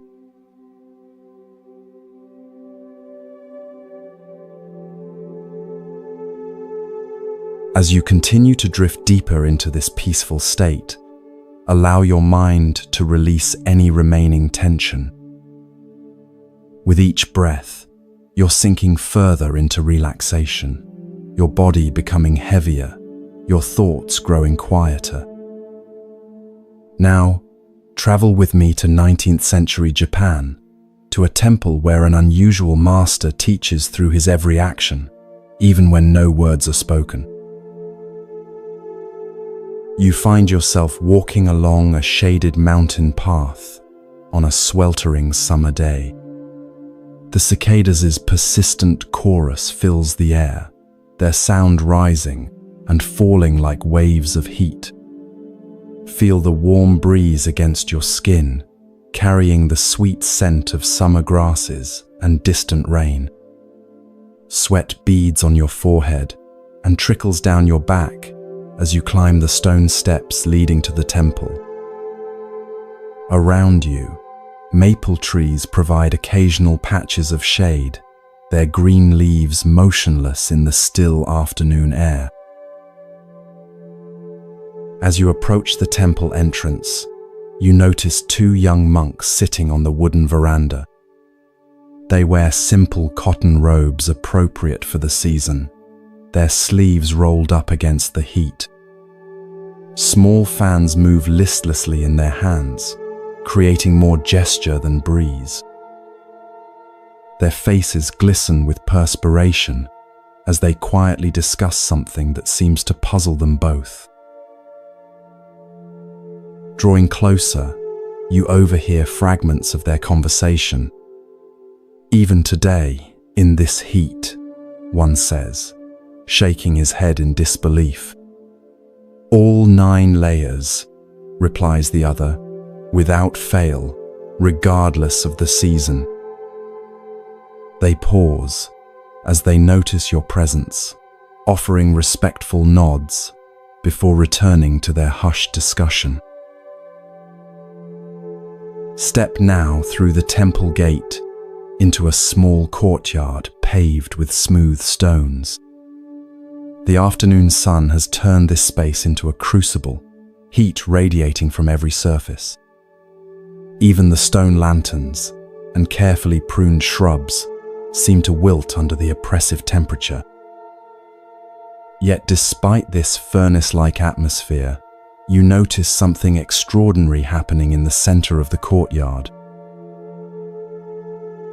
There stands Master Kasan, renowned throughout the region for his strict adherence to traditional practices. Unlike the younger monks in their seasonal attire, Kasan is dressed in the full formal robes of a Zen master, 9 layers of heavy silk brocade, complete with the ceremonial outer robe reserved for official temple functions. The elaborate black hat of his office sits squarely on his head, its weight evident in his deliberate posture. This formal attire would be appropriate for receiving government officials or conducting major ceremonies, but on this blistering summer afternoon, there appears to be no special occasion whatsoever. Most striking of all is what this formal dress is costing him. Sweat pours freely down Kasan's face, soaking the collar of his innermost robe. The outer layers of silk are visibly dampened at the shoulders and chest. His face has the deep flush of someone enduring significant physical strain. Yet his expression remains composed, his movements deliberate and dignified as he inspects the temple gardens, pausing occasionally to adjust a stone or remove a weed with precise, unhurried gestures. An elderly monk approaches from a nearby building, moving with the careful steps of advanced age. This is Sotan, who has served as the temple's head monk for over 3 decades.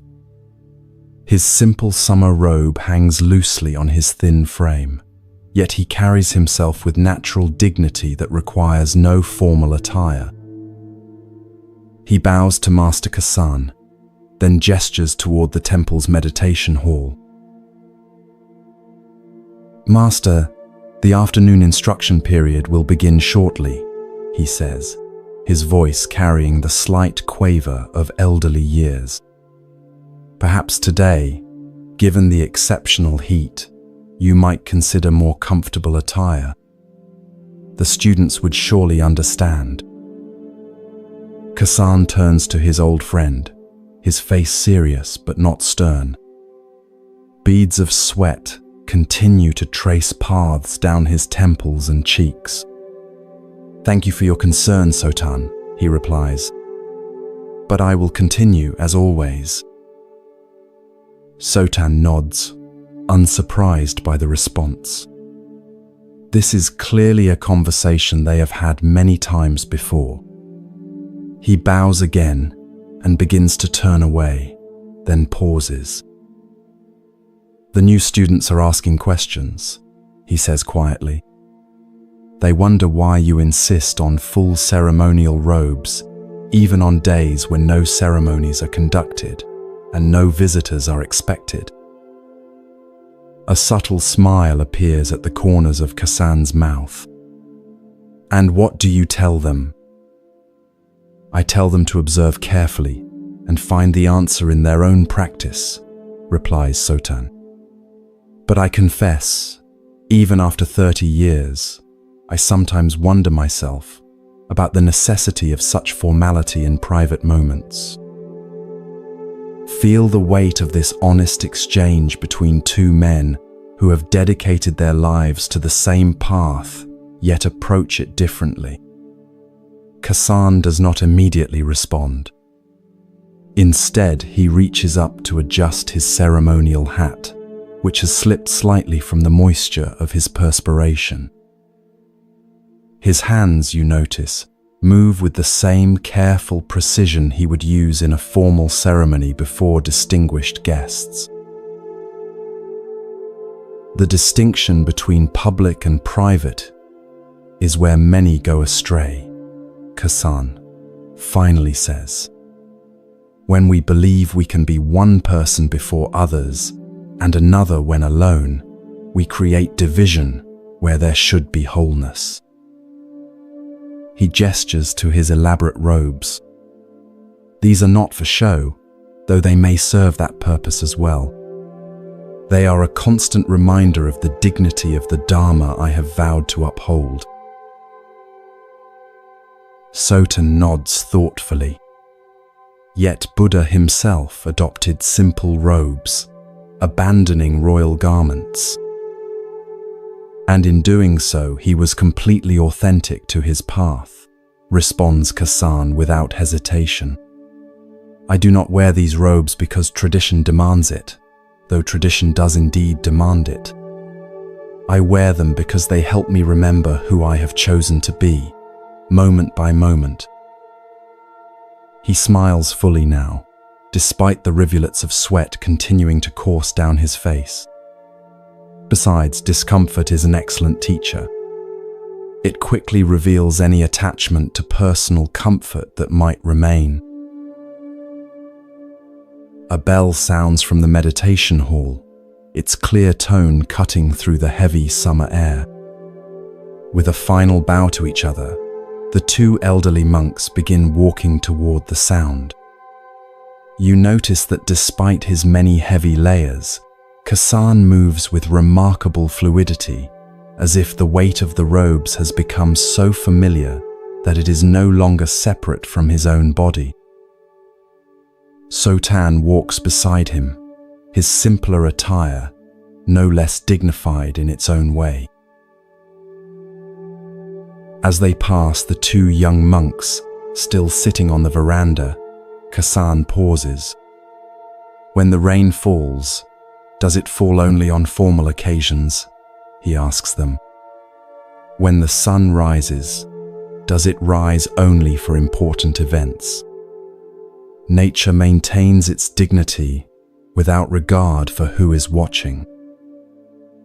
With that, he continues toward the meditation hall, leaving the young monks looking after him, with new understanding dawning in their eyes. Later that evening, as twilight brings the first hint of relief from the day's heat, you observe a small group of students gathered in the garden. They speak in hushed tones about their master's unusual practice. I always thought the ceremonial robes were just for impressing visitors, one young monk admits. But today there were no visitors, and still he wore all 9 layers in this terrible heat. An older student nods thoughtfully. Before I came to this temple, I studied with 3 other masters. Each was different, one extremely strict in public, but casual in private, another casual at all times, a third inconsistent from day to day. He looks toward the meditation hall where Kasan can be seen through an open door, still in his formal attire despite the day's end. But Master Kasan is the same person at all times, whether alone or before 1,000 people. But why put himself through such discomfort? Asks the youngest student. Surely Buddha's teaching doesn't require unnecessary suffering. The older student smiles.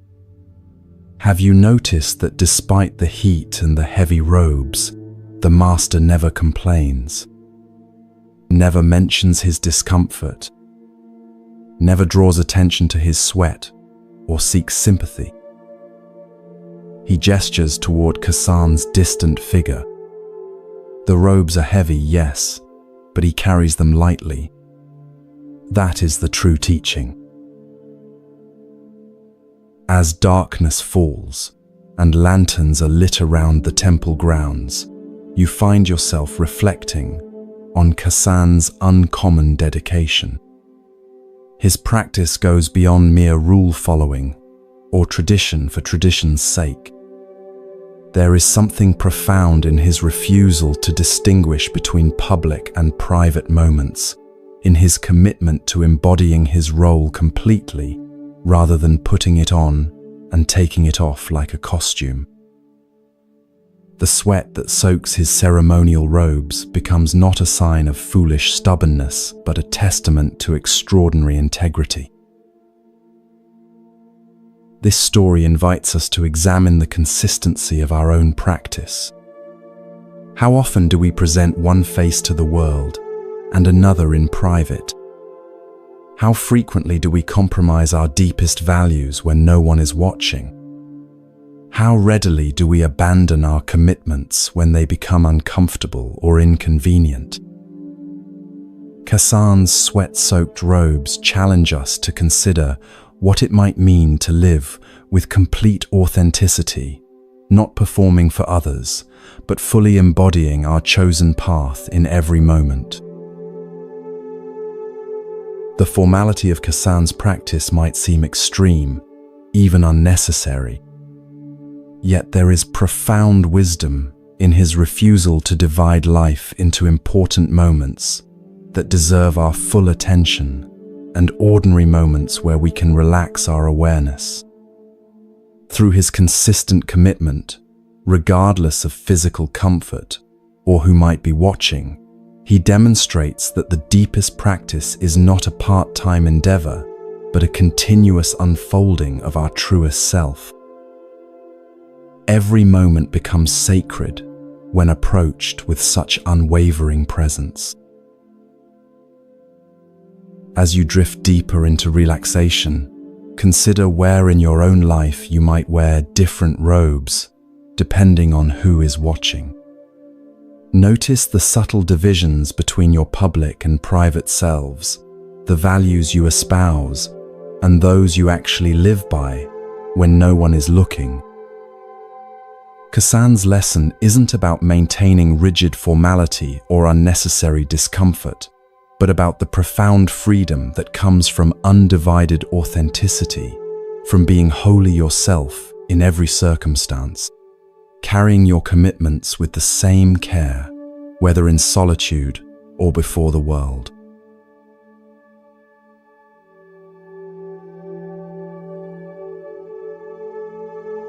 Your eyelids grow heavier as you drift further from daily concerns, your body settling into that perfect stillness where ancient wisdom can reach beyond intellect into the marrow of experience. Travel with me now through the veils of time to a Japanese countryside school, where 3 young monks are about to discover the profound gap between spiritual ambition and authentic insight. Morning sunlight spills across a simple courtyard, turning dew-dampened stones to scattered jewels. The fragrance of plum blossoms mingles with the earthy scent of fresh ink being ground on stone, creating an atmosphere that seems suspended between heaven and earth. Birds call to one another from nearby trees, their songs punctuated by the rhythmic tapping of a wooden mallet striking a meditation bell in the distance. Each sound emerges from silence and returns to silence, a natural demonstration of the teaching that will soon unfold. In the center of this tranquil scene stands a modest school building, not a grand temple or formal monastery, but a place where local children receive education from a teacher who seamlessly integrates academic instruction with spiritual wisdom. The building breathes with age and constancy, its wooden beams darkened by decades of incense smoke, its tatami mats worn smooth by countless small feet, learning to navigate both written characters and life's deeper meanings. On the veranda sits the schoolmaster, a middle-aged man whose unpretentious appearance gives no obvious indication of his profound insight. He wears neither elaborate robes nor religious insignia, just the simple attire of a country teacher. Yet something in his presence suggests uncommon depth, the way he moves with unrushed precision, the quality of attention he brings to each child's efforts, the subtle humor that occasionally lights his eyes when a student discovers something for themselves. His hands, calloused from practical work yet gentle in guidance, move methodically along a line of calligraphy as he prepares the day's lesson. Around him, younger children practice brush strokes with intense concentration, their small faces serious with effort as they attempt to capture not just the form but the spirit of each character. Several occasionally glance up from their practice, seeking the teacher's nod of approval or subtle correction.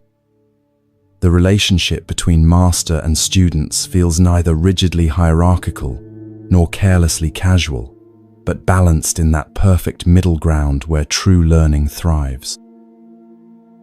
This atmosphere of focused yet relaxed attention gives the scene a quality of timelessness, as if this moment of learning has always existed and will continue long after these particular participants have departed.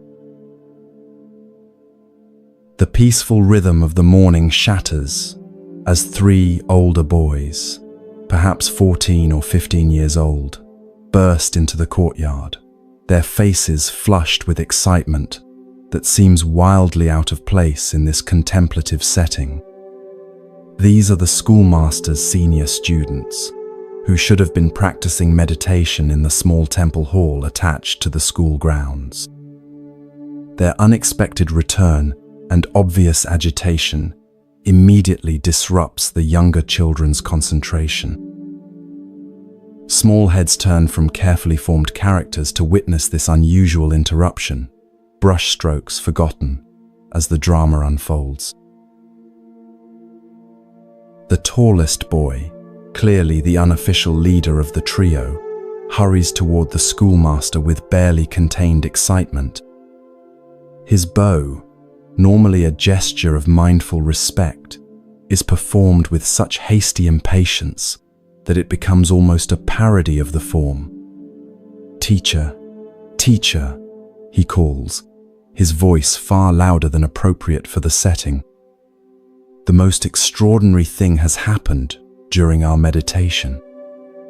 You won't believe what we experienced. Watch the schoolmaster's response, how he neither encourages this disruption through eager attention, nor discourages it through obvious disapproval.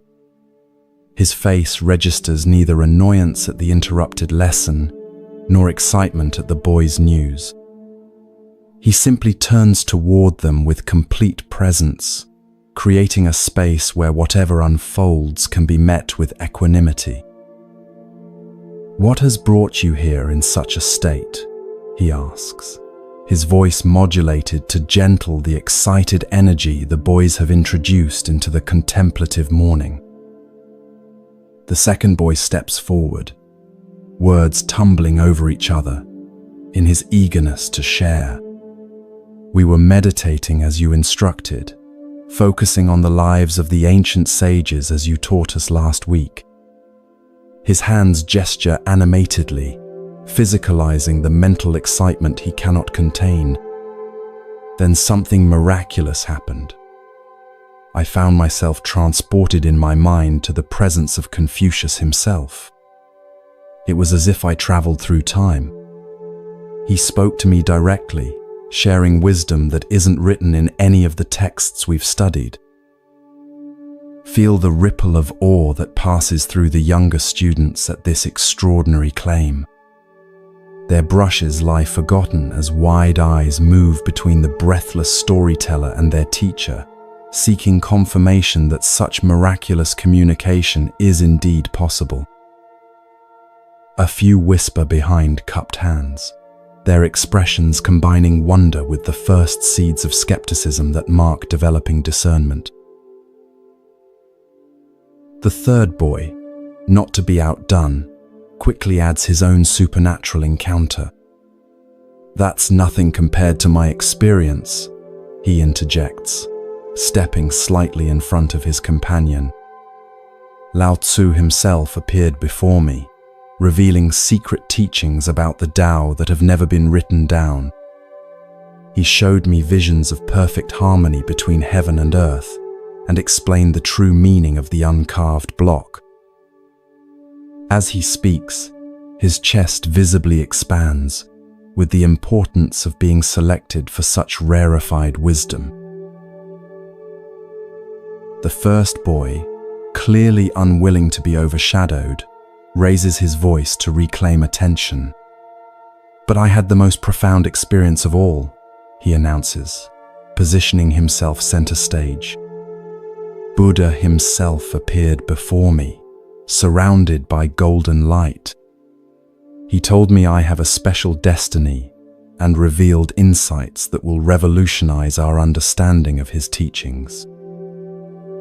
His expression conveys absolute certainty in the reality of this vision, along with unmistakable pride at being singled out for such divine attention. Study the schoolmaster's face during these increasingly competitive spiritual claims. Where others might show skepticism, irritation, or even angry dismissal of such obvious fabrications, his expression reveals only patient attention. No judgment creases his brow, no sarcasm tightens his mouth. He simply observes, creating through his complete presence a mirror in which the young monks might eventually see themselves clearly.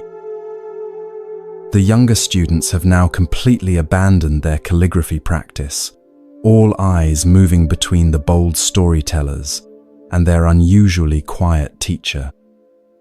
The morning sounds continue unchanged. Birds call, insects hum. The distant temple bell marks time's passage, creating a natural backdrop of constancy against which this human drama of ambition and exaggeration plays out. After what feels like a very long moment of silence, a space the schoolmaster neither rushes to fill nor awkwardly extends, he finally speaks. "How remarkable," he says simply, his tone neither endorsing nor dismissing these extraordinary claims. "Each of you has had such a vision." He rises unhurriedly from his seated position, brushing his simple robe with hands that have known both scholarly and physical labor. "Please, come with me. I wish to show you something before we discuss these experiences further." The three boys exchange glances, their earlier bravado slightly dented by this unexpected response. They had clearly anticipated either impressed amazement or perhaps skeptical questioning, reactions they had prepared for with further elaborate details. This calm redirection catches them off balance. Nevertheless, they follow the schoolmaster as he walks toward the small kitchen at the far end of the courtyard, their earlier excitement now tinged with puzzlement. Inside the modest kitchen, an elderly cook prepares the midday meal with the same meditative attention the schoolmaster brings to teaching. His gnarled hands move with surprising grace as he slices vegetables harvested that morning from the school garden. Rice steams in a large pot, filling the air with its clean, comforting aroma. The cook acknowledges the schoolmaster with a slight nod, but continues his work without interruption, embodying the principle that even the most mundane tasks contain opportunities for complete presence. The schoolmaster approaches a shelf where various containers hold kitchen staples. With deliberate movements that invite full attention, he reaches for a small ceramic jar, removes its lid, and extends it toward the three boys. "Please," he says, "each of you taste this, and tell me what you think." Observe how this simple request immediately alters the atmosphere. The boys look at each other in confusion, then at the jar containing what appears to be ordinary salt. This mundane substance seems worlds away from the exalted spiritual visions they were describing moments before. The jarring shift from transcendent claims to this prosaic reality creates a moment of cognitive dissonance that the schoolmaster allows to hang in the air, neither explaining nor apologizing for this unexpected turn. The first boy, perhaps wanting to maintain his leadership position, steps forward. He wets his finger, dips it into the jar, and brings a small amount to his mouth. His face immediately contorts in an expression of disgust that seems impossible to fake. "Ugh!" he exclaims, unable to maintain any semblance of dignity. "This is terribly bitter. It's not salt at all. It must be some kind of medicine or poison." The second boy, now more cautious after his friend's reaction, takes only the tiniest taste. His expression registers surprise rather than disgust. "No, it's not bitter," he contradicts with the certainty of direct experience. "It's intensely sour, like unripe plums or vinegar." The third boy, perhaps hoping to demonstrate superior discernment, tastes the substance and nods with sage importance. "You're both wrong," he declares with authority. "It's neither bitter nor sour, but unbearably salty, much more concentrated than what we normally use in cooking." Feel the tension building in this simple kitchen as the three boys realize they have given completely contradictory answers about something as basic and verifiable as the taste of a common substance. The elderly cook continues his vegetable preparation, but his movements have slowed, and you sense he is listening carefully to this exchange. The schoolmaster remains silent, his gentle eyes moving from face to face as the boys begin to argue with each other, their former unity in spiritual one-upmanship dissolving into mutual accusations. How can you possibly say it's sour? Your sense of taste must be completely defective, the first boy insists to the second. And how could you mistake salt for something bitter? The third challenges the first, his tone growing increasingly defensive. Listen to how their voices rise, their carefully constructed personas of spiritual advancement crumbling in the face of this simple disagreement about direct sensory experience. The gulf between their claimed transcendent visions and their inability to agree on the basic taste of a common substance grows increasingly apparent, not through the schoolmaster's argument, but through their own revealed confusion. As their debate becomes more heated, the schoolmaster gently places the jar back on the shelf and clears his throat softly. The boys fall silent immediately, suddenly aware of how their behavior has changed. The contrast between their earlier claims of mystical communion with ancient sages and their current bickering over table salt creates a moment of stark revelation that no lecture could have accomplished. "Interesting," says the schoolmaster, his voice neither stern nor mocking but clear as still water. "The three of you cannot agree on the taste of a simple substance that you have all experienced directly, just now, with your own tongues." He allows this observation to settle before continuing. "Yet you expect me to believe that you have each accurately perceived and can now report the exact words and teachings of ancient sages who lived hundreds or thousands of years ago." The question hangs in the air like incense smoke, not accusatory but revelatory, illuminating without burning. Watch understanding dawn on the boys' faces, like sunrise over distant mountains, gradual yet inevitable. Embarrassment colors their cheeks as they realize the trap they have set for themselves. The first boy looks down at his feet. The second stares at the jar of salt, as if seeing it for the first time, and the third begins to stammer an explanation before falling into defeated silence. The elderly cook, without looking up from his vegetable chopping, allows himself the smallest of smiles, not at the boy's discomfort, but at the elegant precision of the teaching unfolding before him. His weathered hands maintain their rhythm, embodying the constancy that comes from decades of practice without pretense. The jar contains ordinary table salt, something you encounter every day. The schoolmaster continues, his tone neither angry nor mocking, but clear as mountain air. Yet pride led each of you to insist on a different experience, rather than simply acknowledging what was actually there. He gestures toward the temple hall, where they should have been meditating. How much more might pride distort your perception of profound spiritual matters? The first boy, gathering his courage, raises his head to meet his teacher's gaze. The defensive pride has drained from his face, replaced by genuine questioning. "We didn't really see the ancient sages, did we?" he asks quietly.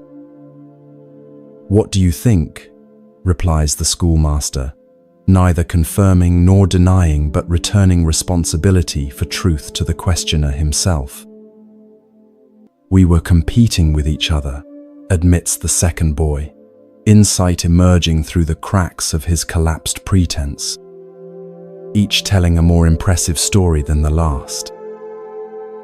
The third boy sighs deeply, the sound carrying the release of a burden he hadn't known he was carrying. We wanted to seem special and wise, but we've proven ourselves to be quite the opposite. The atmosphere in the kitchen transforms. The earlier excitement has been replaced by something more valuable, genuine self-reflection. This shift carries no heaviness of shame, but rather the lightness that comes when pretense is set aside. The schoolmaster's expression softens further, and he places a hand gently on the shoulder of the nearest boy. The beginning of wisdom, he says, is learning when to be silent. He glances at the cook, who nods almost imperceptibly as he continues his work. This good man has worked in this kitchen for 40 years. He knows more about the true taste of salt than any of us, yet he did not interrupt to correct you.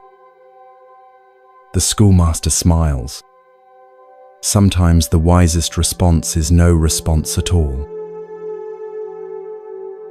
He guides the boys back toward the courtyard, where the younger students quickly return their attention to their abandoned calligraphy.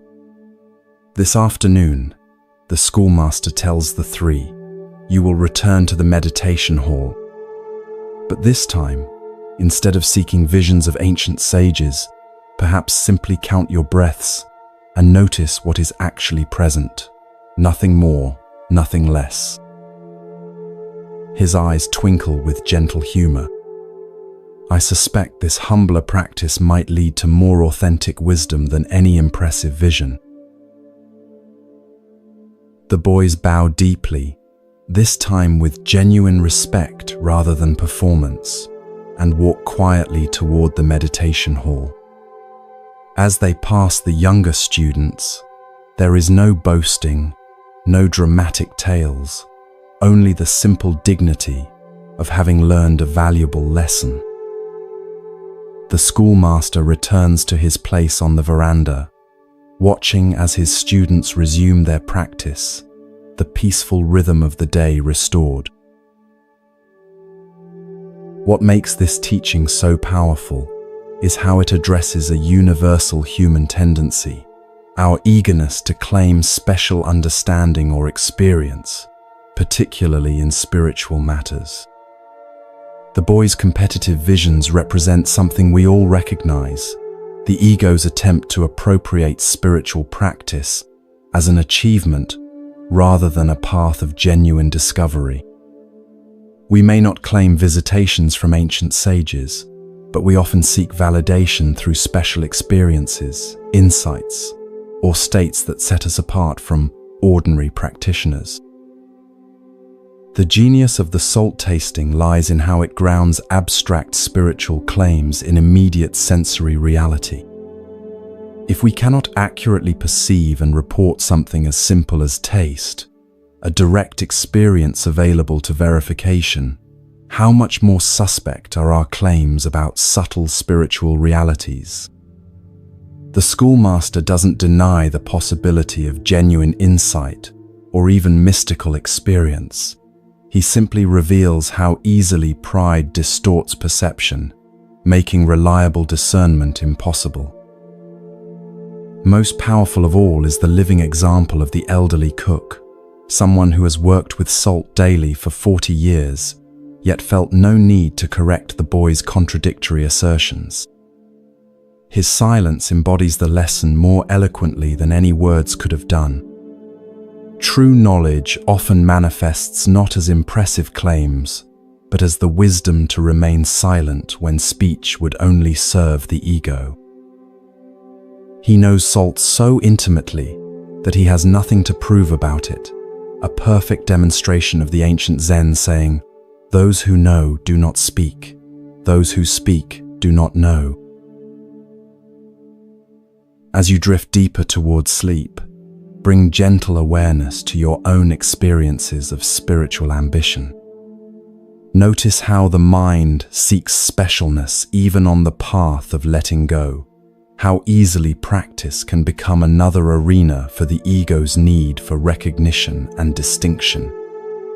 Perhaps the deepest practice is not the pursuit of extraordinary experiences, but the cultivation of honest attention to what is actually present, the taste of salt, the feel of breath, the perfect ordinariness that contains all the wisdom we could ever need when perceived without the distorting lens of pride. Like the schoolmaster's salt jar, the simplest experiences offer the most reliable teaching, not because they're spiritually impressive, but precisely because they're not. When we learn to be present with what is directly before us, without embellishment or competition, we discover a silence that speaks more truthfully than any vision, no matter how golden the light that surrounds it.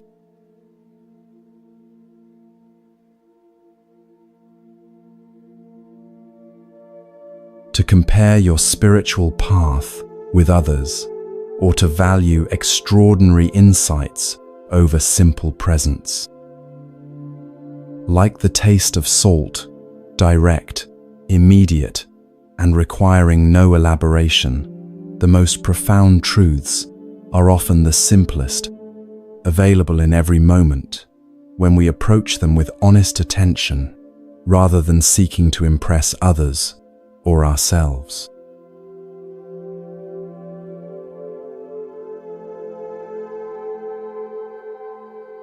Allow yourself to sink even deeper into this peaceful state, your body growing heavier, your mind more receptive to the ancient wisdom within these stories. With each breath, you're drifting further into this twilight realm between wakefulness and sleep. Journey with me now to a mountain temple in medieval Japan, where the boundary between discipline and compassion is about to be explored in the darkest hour of night. You find yourself standing in a temple courtyard under a sky filled with stars. The moon, nearly full, casts silver light across the wooden buildings, creating sharp shadows that seem alive with mystery. The mountain air is crisp and cool, carrying the scent of pine and distant wood smoke. Somewhere in the darkness, an owl calls, a lone voice in the profound silence that blankets the sleeping temple. It is the hour when the night is deepest, when most souls are lost in dreams, but not everyone here is asleep. Through the shadows, you notice movement. A young monk emerges cautiously from the dormitory building. He glances around furtively, then moves with practiced stealth toward the eastern wall. His face, illuminated briefly by moonlight, shows both excitement and apprehension. This is Dosan, one of the younger members of this Zen community, known for his earnest practice but also for his restless spirit. Watch as he approaches the wall and retrieves a tall wooden stool hidden behind a storage shed. With swift, silent movements, he positions it against the wall, testing its stability before beginning to climb. His actions reveal that this is not his first such midnight excursion. Within moments, he has scaled the wall and disappeared over its edge, the soft thud of his landing barely audible in the night stillness. The temple returns to silence, but only briefly. From another building, smaller and set apart from the others, a door slides open with deliberate slowness. An elderly figure emerges, moving with the unhurried grace of deep experience. This is Master Sengai, the temple's abbot, renowned throughout the province for both his wisdom and his unconventional teaching methods.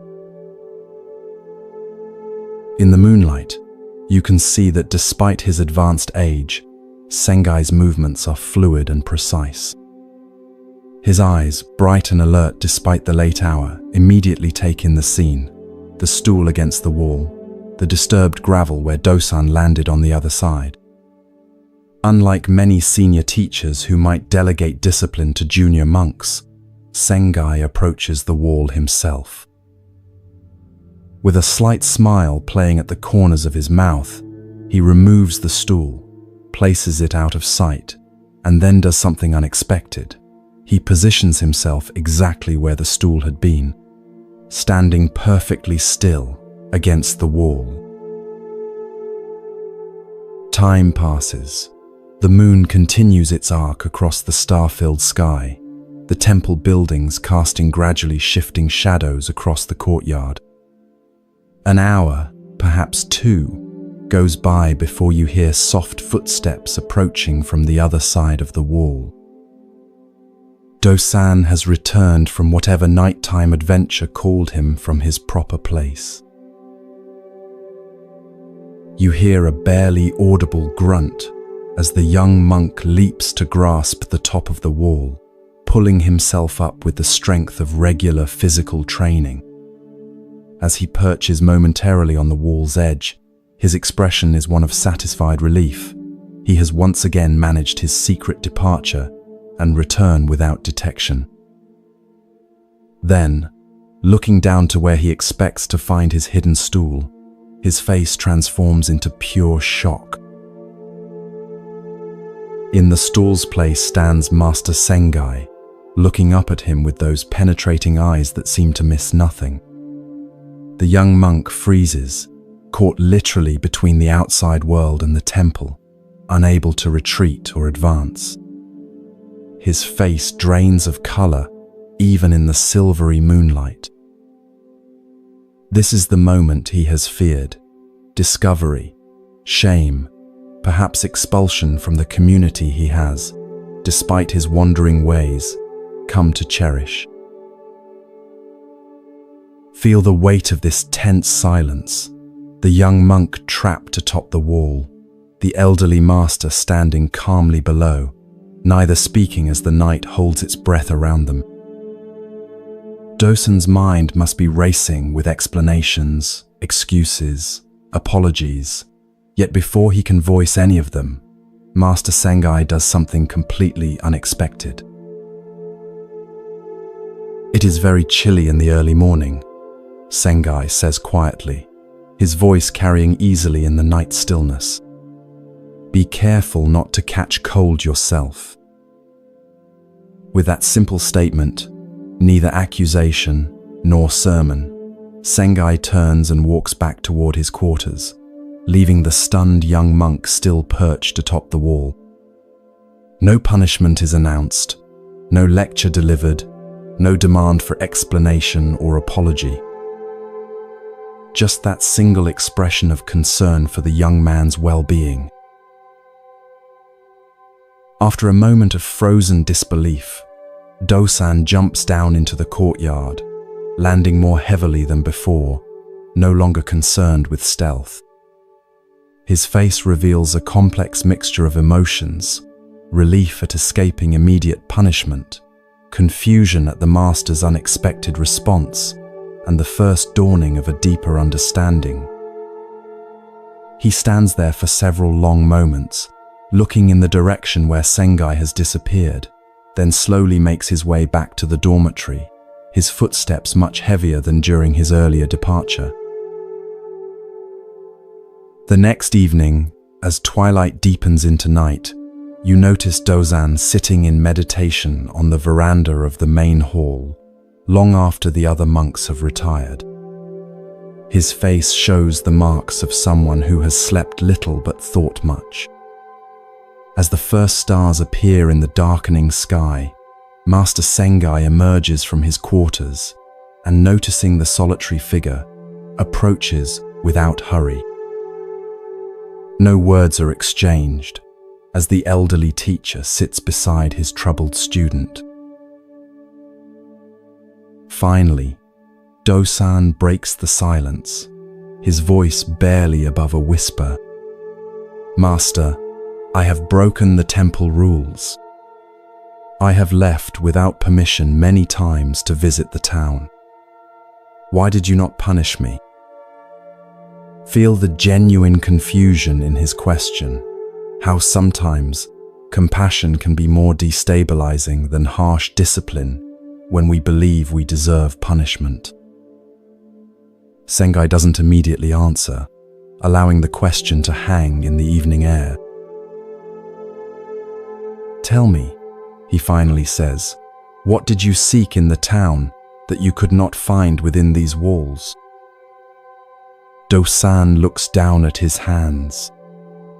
Excitement, stories, music, the company of people who laugh easily and speak of things beyond scripture and meditation. He hesitates, then adds more softly, "Freedom from the constant awareness of my own limitations." Sengai nods, unsurprised by this honest confession. "And did you find what you were seeking?" "For a few hours, yes," admits Dosan. "But it never lasted. I always had to return, and then I felt even more confined than before." He finally looks directly at his teacher. "Last night, when I saw you standing there instead of my stool, I thought, this is the end of my time here. I was terrified, yet also almost relieved that I would no longer need to live this double life." "And now?" asks Sengai simply. "Now I am more confused than ever," confesses Dosan. "Your kindness feels heavier than any punishment. I don't understand why you would show concern for my health when I have shown such disrespect for your teachings." A gentle smile forms on Sengai's weathered face. "The rules of this temple are not my teachings. They are merely scaffolding to support the real work." He gestures toward the wall that Dosan had climbed the previous night. "That wall does not exist to keep you in, but to ask a question. What do you truly want? Each time you climb it, you are answering that question, whether you realize it or not." Experience the profound shift occurring within the young monk as these words penetrate deeper than any reprimand could have. His breathing changes, becoming less constrained, and his shoulders relax as if setting down a heavy burden. "I've been answering the question wrongly," he says slowly, "believing that freedom lay outside rather than within." Sengai neither confirms nor denies this realization, allowing the young monk to find his own truth. "Tonight the gate stands open," he says instead, gesturing toward the main entrance. "You may leave through it if you wish, with no need for midnight climbing. Or you may stay. Either way, let your choice be made with full awareness rather than divided mind." With that, the master rises and returns to his quarters, leaving Dosan alone with a decision far more meaningful than whether to stay or go, the decision to live with integrity rather than internal division.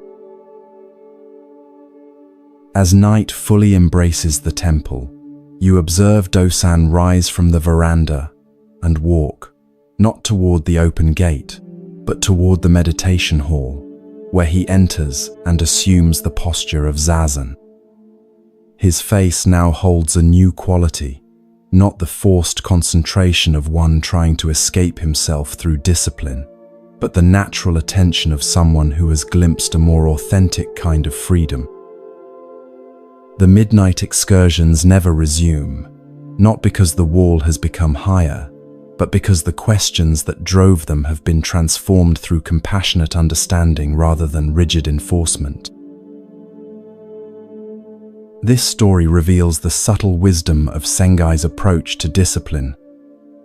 Rather than meeting transgression with punishment, which often only strengthens resistance, he created space for genuine self-reflection.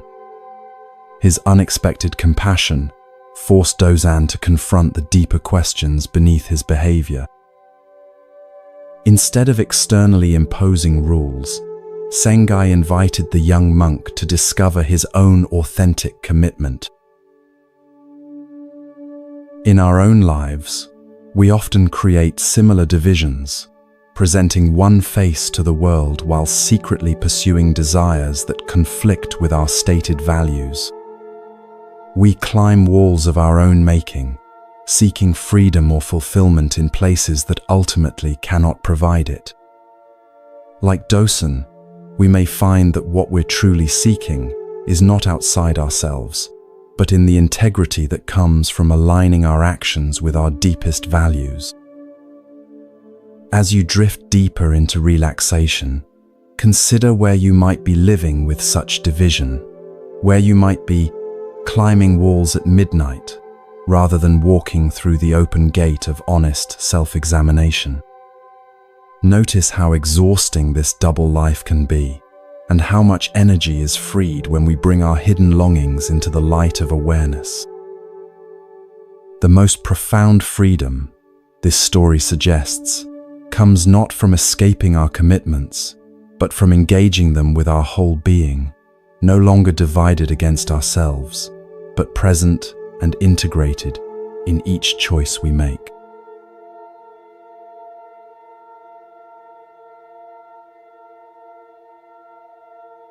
Your eyelids grow heavier with each passing moment, your breathing finding its own natural rhythm as you drift into that liminal space where ancient wisdom speaks most clearly. The sound of my voice becomes a bridge carrying you into early autumn in the mountains of medieval Japan, where a desperate young monk is about to discover that his greatest obstacle lies in his own determination. Stone steps, worn smooth by centuries of seekers, wind between maple trees just beginning their transformation. A few early leaves, brilliant red against green, spiral down in the morning breeze, landing on the path before you. Your senses awaken to the mingled scents of pine resin, freshly turned earth, and wood smoke drifting from the temple kitchen.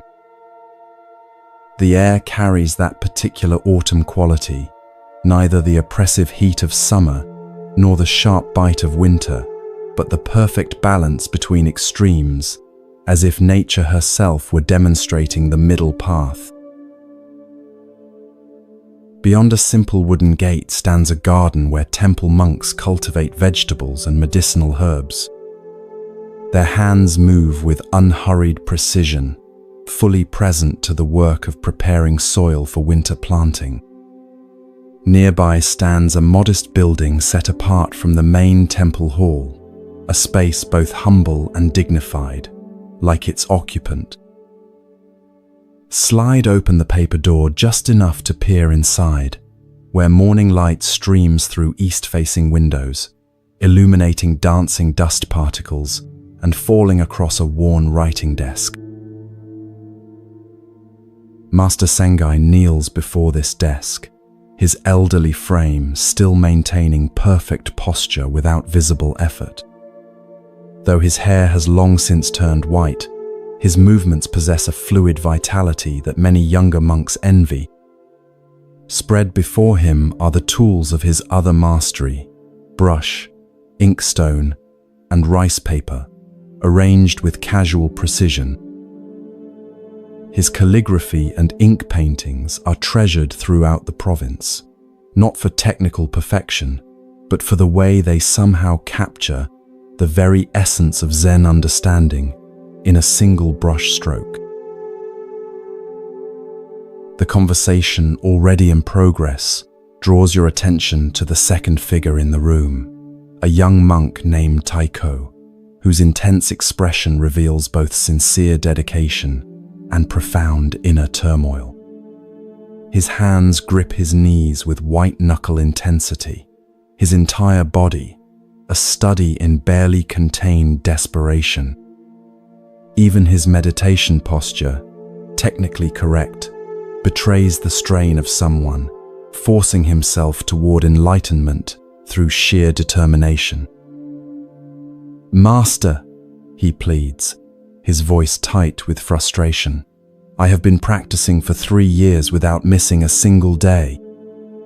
I sit in meditation from the midnight hour until sunset, eating only once at midday. I have memorized the sutras down to the last character and recite them during every waking moment, not devoted to zazen." His words tumble out with the urgency of someone drowning, desperate for rescue. "I have even taken to sleeping sitting upright against the wall so that awareness never fully ceases, yet still enlightenment eludes me." The physical toll of these extreme practices shows clearly in his appearance: the hollow cheeks, the shadows beneath his eyes, the slight tremor in his hands. His monk's robe, always meticulously clean, hangs loose on a frame grown too thin. Yet beneath the exhaustion burns an intensity that refuses to surrender, a determination that has become its own form of attachment.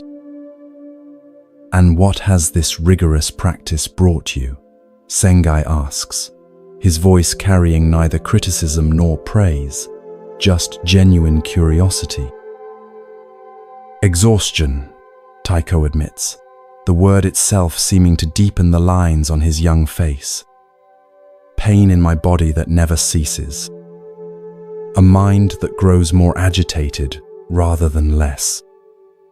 The harder I struggle toward perfect stillness, the more violently my thoughts seem to rebel." His shoulders slump slightly in momentary defeat, then righteousness flares again. "Perhaps I am still not trying hard enough. Should I reduce my sleep further? Fast more strictly?" Feel the painful irony in this question, how his very striving for liberation has become a new form of bondage, how the pursuit of freedom through extreme discipline has created its own suffering. Sengai studies the young monk with eyes that miss nothing, taking in both the fierce commitment and the fundamental misunderstanding it contains. Without speaking, the master turns to his writing desk and selects a brush. Your attention is drawn to his hands, neither fragile with age nor rigidly controlled, but moving with the natural precision that comes from decades of practice, transformed into spontaneous expression. He prepares the ink with unhurried circular motions, the subtle rasp of ink stick against stone, creating a hypnotic rhythm that seems to calm the charged atmosphere of the small room. Taiko watches, momentarily distracted from his spiritual crisis by the simple beauty of these preparatory movements. Something in the master's complete absorption in this ordinary task draws the young monk partially out of his own turmoil and into the present moment. As black liquid pools in the stone's well, Sengai prepares a sheet of rice paper with a single smooth motion that speaks of countless repetitions, refined into effortless mastery. The moment the brush touches paper, you sense a gathering of energy, not the forced intensity of someone trying to create something impressive, but the natural concentration of someone fully united with their action. In a single fluid gesture, Sengai draws his brush across the paper, not in complex calligraphy or elaborate illustration, but in a single horizontal line. This line, you notice, contains surprising life. It begins thin at the left edge, gradually thickens as it crosses the center of the page, where the brush pressed more fully into the paper, then tapers again as it approaches the right margin. Though appearing simple, almost elementary, the line pulses with a vitality that purely technical perfection could never achieve. It somehow embodies both structure and freedom, discipline and spontaneity in a single gesture across empty space. Sengai sets his brush down and slides the paper toward Taiko without comment. The young monk stares at it, clearly expecting something more elaborate, perhaps sacred calligraphy or one of the master's famous Zen circle paintings. "A line, master?" he says finally, unable to hide his confusion. "Just a single brush stroke?" His furrowed brow reveals his struggle to connect this elementary mark with his profound spiritual crisis. "Look more closely," Sengai suggests, his tone neither commanding nor pleading, but inviting deeper attention. Watch as Taiko leans forward, studying the line with growing concentration, as if it might contain some hidden message, visible only through intense scrutiny. "It begins thin," he observes hesitantly, grows thicker in the middle, then becomes thin again at the end. Sengai nods, the slight crinkling around his eyes suggesting satisfaction with this simple observation. "The Dharma of the middle way," he says, the familiar teaching suddenly made visible rather than merely intellectual. Not too tight, not too loose, like tuning the string of an instrument. Too tight, and it breaks under the strain. Too loose, and it makes no music. He points to the right end of the line where it tapers to almost nothing. "Your practice has become like this end, so extreme that it barely exists, so tight it may snap at any moment." His finger moves to the opposite end. "Before your extraordinary efforts, perhaps you were too casual, like this other end, so loose and undefined that no resonance could emerge." Finally, his finger rests on the fullest part of the line, where the brush made its most complete contact with the paper. The Buddha discovered the middle way only after trying both extremes and finding that neither led to awakening. Feel the atmosphere shift as understanding begins to dawn in Taiko's exhausted face. The simple visual demonstration reaches him in a way that no amount of verbal instruction could have done. The abstract concept of middle way suddenly made tangible through this living line traced in ink. His breathing visibly changes, becoming less constrained, and his death grip on his knees gradually eases. "But master," he says, genuine puzzlement in his voice, "without intense effort, how will I ever break through to enlightenment? Surely dedication and discipline are necessary for advancement on the path." "Consider your breath," responds Sengai, not dismissing the question but redirecting it toward direct experience. "What happens when you try to control it completely, forcing it to be deeper or slower or perfectly even?" Taiko closes his eyes briefly, experimenting with this internal control. "It becomes strained," he admits. "Artificial. Almost painful." As he speaks these words, his own breathing naturally deepens and slows, no longer compressed by the rigid posture of extreme effort. "And if you ignore it entirely," prompts Sengai, "it grows shallow and irregular. The mind drifts. Practice loses its foundation. Yet there is a way of being with the breath that is neither forcing nor neglecting," Sengai observes. attentive but not controlling, present but not grasping. He gestures again to the brushstroke before them. This is the path, not a rigid line drawn with ruler and calculation, but a living gesture that finds its way across the page with both intention and responsiveness. As these words land, something in the young monk's rigid determination begins to soften, not collapsing into laxity but relaxing into a more sustainable engagement. Even his physical presence shifts, his posture remaining upright but without the strained quality that had made it seem like he was constantly bracing against some internal storm. Starting tomorrow, Sengai continues, offering specific guidance rather than leaving the young monk with mere abstraction. Eat 2 meals instead of 1. Sleep lying down for at least 4 hours each night. Sit in meditation for no more than 2 hours at a time, then walk mindfully in the garden before sitting again. Each instruction lands like gentle rain on parched soil, not washing away the young monk's dedication, but nourishing it into healthier growth.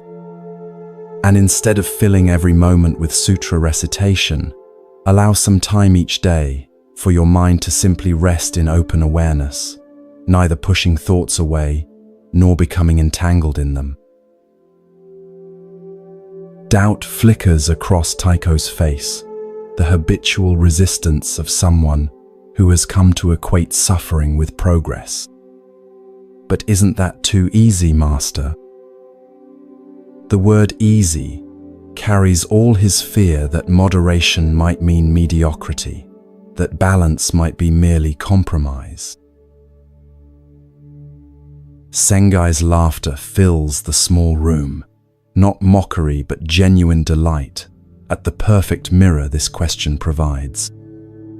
Try it for 1 month, he suggests, eyes twinkling with knowing humor. You may discover that the middle path is not easy at all. In fact, it may be the most challenging practice of all, for it requires constant adjustment rather than rigid rules. He picks up the brush again and adds a single character beside the horizontal line, the Japanese symbol for balance. Like walking a narrow mountain ridge, it demands moment-by-moment awareness and responsiveness. There is no formula to memorize, no technique to perfect, only the constantly renewable discovery of what this moment actually requires. As Taiko leaves the study with the drawing carefully preserved between his palms, you notice that his steps have already changed. Neither the driven pace of someone racing toward enlightenment, nor the sluggish movement of defeat, but something more integrated, a rhythm that honors both the urgency of awakening and the patience required for genuine transformation. The subtle shift in his gait echoes the living wisdom of Sengai's brushstroke, the middle part where fullness of contact creates the most vibrant expression. What makes this seemingly simple teaching so profound is how it challenges our either or thinking. We oscillate between extremes, periods of intense spiritual striving followed by collapse and neglect, rigid self-discipline followed by rebellion and abandonment. We drive ourselves mercilessly toward burnout, then wonder why our practice cannot be sustained. Or we dabble casually in meditation, then feel frustrated by lack of progress. Like Taiko, we may believe that awakening requires extraordinary measures, pushing ourselves beyond reasonable limits in pursuit of breakthrough experiences. Sengai's brush offers a different vision, not a compromise between extremes, but a dynamic balance that responds intelligently to changing conditions. The perfect tension in a violin string varies with temperature, humidity, and the music being played. It cannot be set once and forgotten, but must be continuously adjusted by a sensitive hand.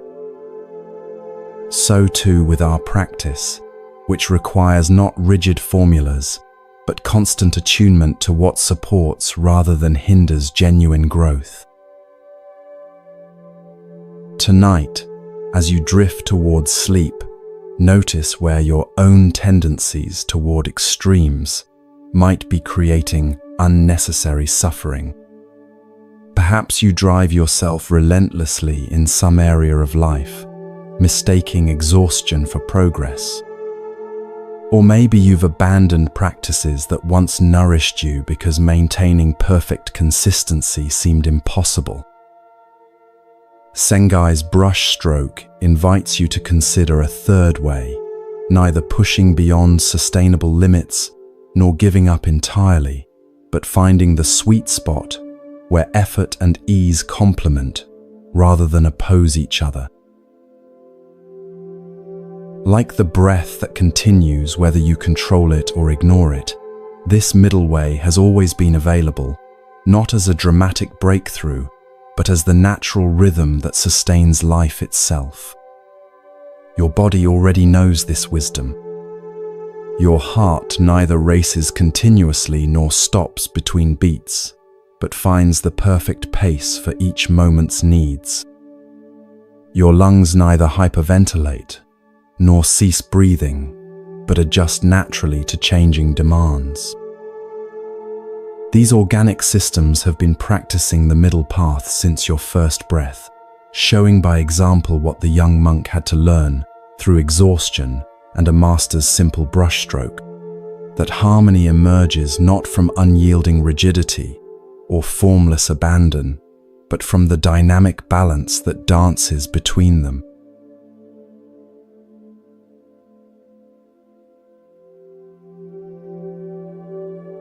Let your awareness continue to drift deeper now, your body becoming heavier, your breath finding its own natural rhythm. Feel yourself suspended in that perfect space between wakefulness and sleep, where ancient wisdom can speak directly to your heart. Journey with me now to a small village in rural Japan, where a simple yet profound lesson about balance and generosity is about to unfold. You find yourself walking along a narrow dirt path that winds between rice paddies shimmering with irrigation water. The late afternoon sun casts long shadows across the landscape, turning the surface of the paddies into mirrors that reflect the surrounding mountains and drifting clouds. A gentle breeze carries the earthy scent of fertile soil and the sweet fragrance of wildflowers blooming along the path's edge. Ahead lies a humble village, a cluster of wooden houses with thatched roofs, smoke rising from cooking fires as the day begins to wane. As you approach the outskirts of the village, you notice a man standing at the intersection of two paths, his posture conveying both weariness and worry. His clothes mark him as a farmer, simple, practical garments worn smooth from years of labor in the fields.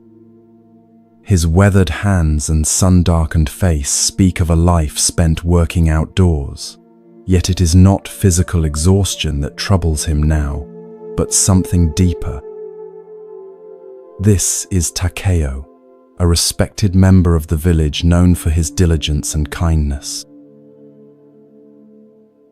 He seems to be waiting for someone, repeatedly looking down the path that leads to the small temple situated on a gentle rise at the edge of the village.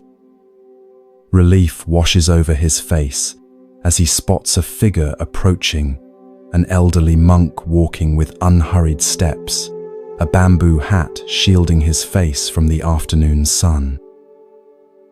This is Master Mokusen, the temple's abbot, whose wisdom and compassion have earned him the trust of villagers for miles around. Master Mokusan, Takeo calls, bowing deeply as the monk approaches. Thank you for coming. I am at my wit's end and don't know where else to turn. Feel the genuine distress in the farmer's voice, the slight tremor that betrays emotions kept carefully in check. Mokusan returns the bow with equal respect, his manner suggesting that he views the humble farmer as no less worthy of consideration than the wealthiest patron of his temple. Walk with me to your home, the monk says simply, and tell me what troubles you. As they set off together toward a modest farmhouse at the village's edge, you follow, drawn by the quiet authority in Mokusan's presence and the palpable relief that has already begun to ease some of Takeo's tension. It's my wife, Master, Takeo explains as they walk.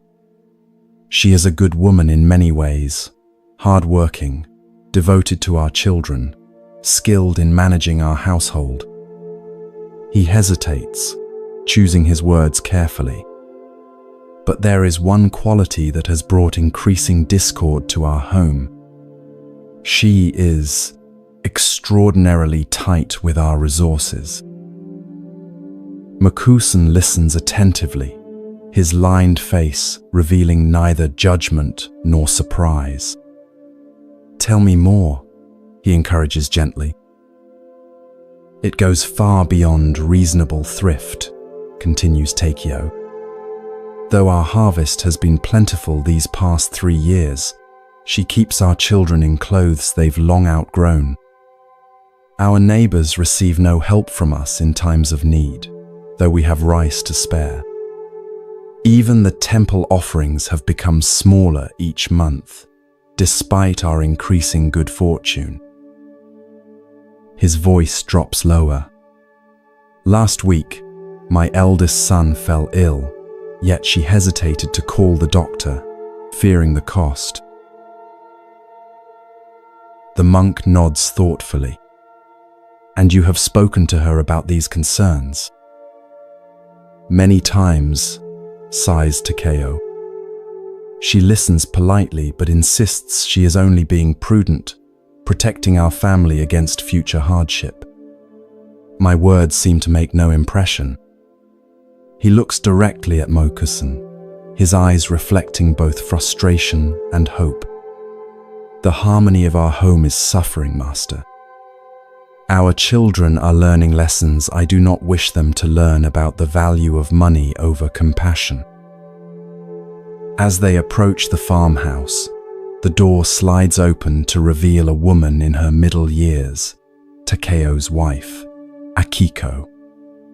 Her appearance is as tidy and well-ordered as one might expect from someone with careful habits.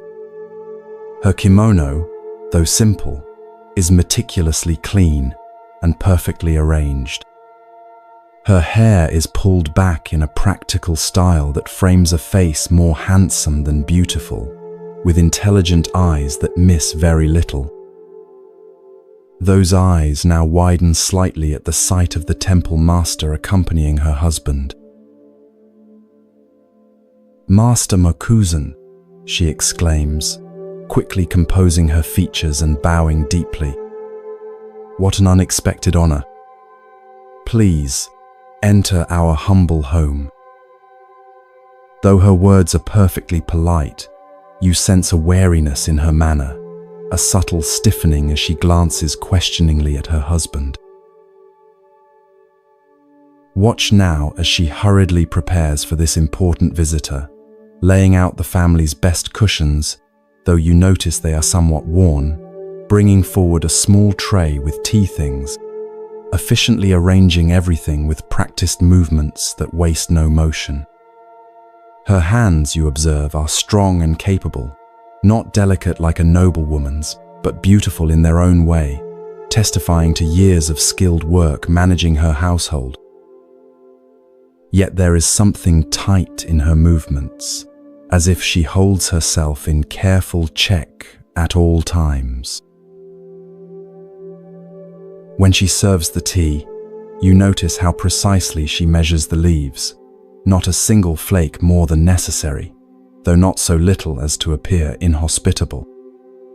The portion is exactly correct for proper hospitality, but without the slightest excess that generosity might suggest. This small action seems to confirm her husband's assessment. Here is someone whose sense of calculation has overtaken the joy of giving. Mokusan accepts the tea with a gracious nod, taking a small sip before setting the cup down carefully.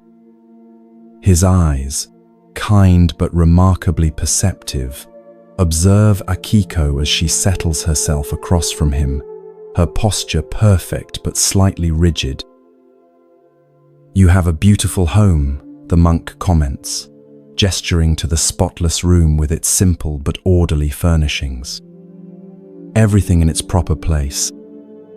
One can see the care you take. "Thank you, Master," Akiko replies, visibly pleased by this recognition of her efforts. "I believe that careful management of our resources is a wife's sacred duty, especially when one has children to consider." Sense the pointed glance she directs at her husband. This is clearly part of an ongoing conversation between them. Takeo shifts uncomfortably but says nothing, trusting in Mokusan's approach. The monk nods thoughtfully. Indeed, responsibility for a family's well-being is no small matter. He takes another sip of tea, then sets his cup down with deliberate precision. "May I show you something, Akiko-san?" She inclines her head, curiosity momentarily overcoming her reserve. "Of course, Master." Without further explanation, Mokusan extends his right hand and slowly, deliberately closes it into a tight fist. His knuckles whiten with the force of his grip, every tendon standing out clearly, the veins bulging slightly from the pressure. He holds this clenched fist before Akiko, presenting it as if it were an object for her careful examination. The unexpectedness of this action creates a sudden stillness in the room. Even the afternoon birdsong outside seems to pause. "What do you see?" he asks quietly. Akiko stares at the tightly clenched fist, confusion evident in her expression. "Your hand, Master," closed very tightly. She glances at her husband, who appears equally puzzled, then back to the monk. "I don't understand."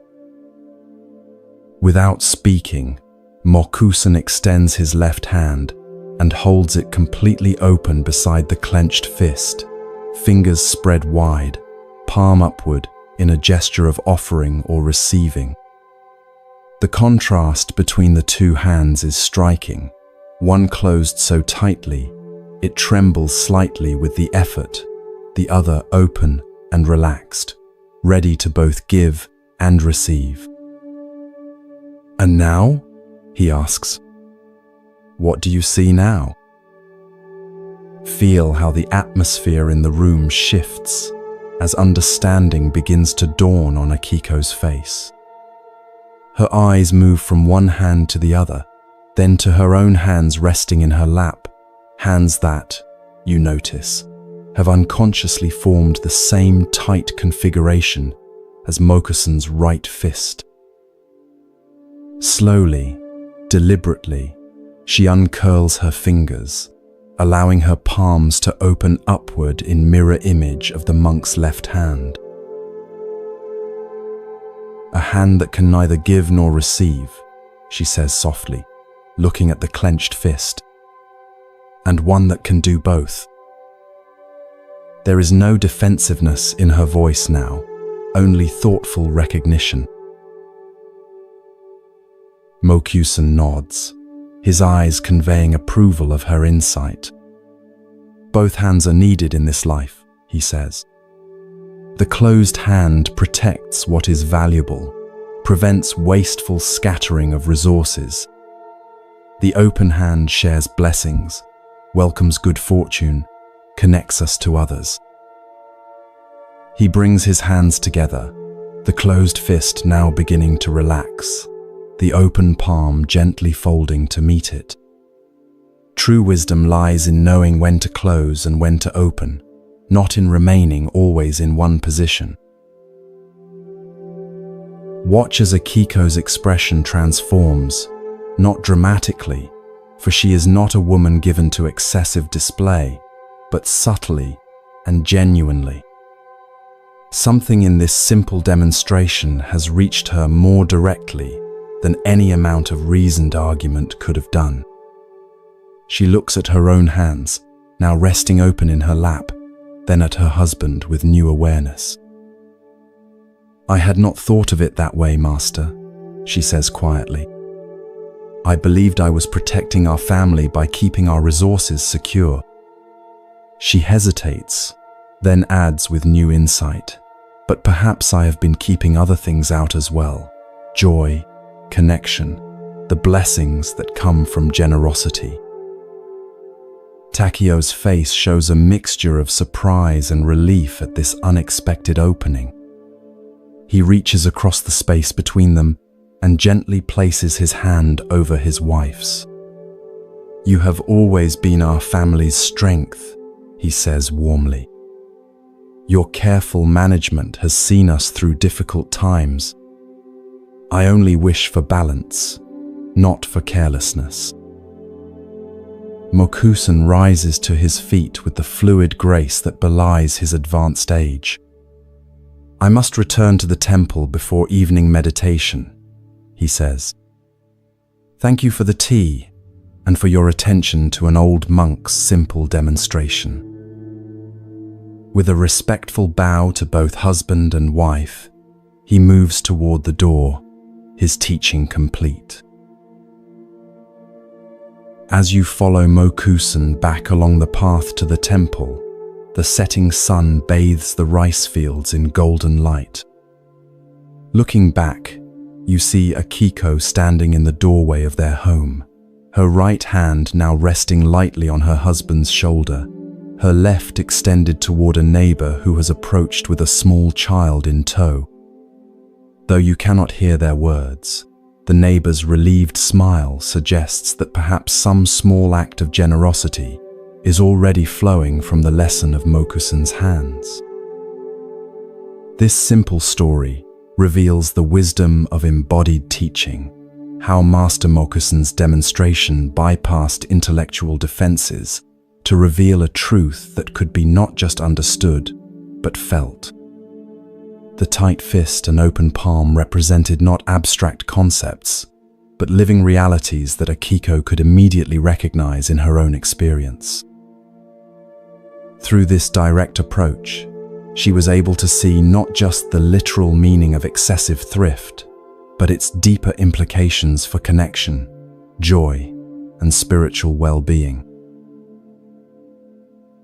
In our own lives, we often become fixed in habitual patterns without realizing how they may be limiting us. Like Akiko, we might justify our imbalances as virtues, seeing our tightness as prudence, our resistance as wisdom, our fear as appropriate caution. We may need the equivalent of Mokusan's hands to help us recognize when we have become stuck in positions that no longer serve our deepest values. As you continue to drift peacefully in this relaxed state, consider where in your own life you might be holding too tightly or perhaps not firmly enough. Notice any areas where fear of scarcity may be keeping your fist clenched when an open palm might bring greater fulfillment. The wisdom lies not in permanently choosing one position over the other, but in developing the flexibility to move between them as circumstances require, knowing when to protect and when to share, when to hold close and when to release. Like the natural movement of your breath, neither held in nor forced out, but flowing in its own perfect rhythm. True balance comes from responding to life with both strength and openness.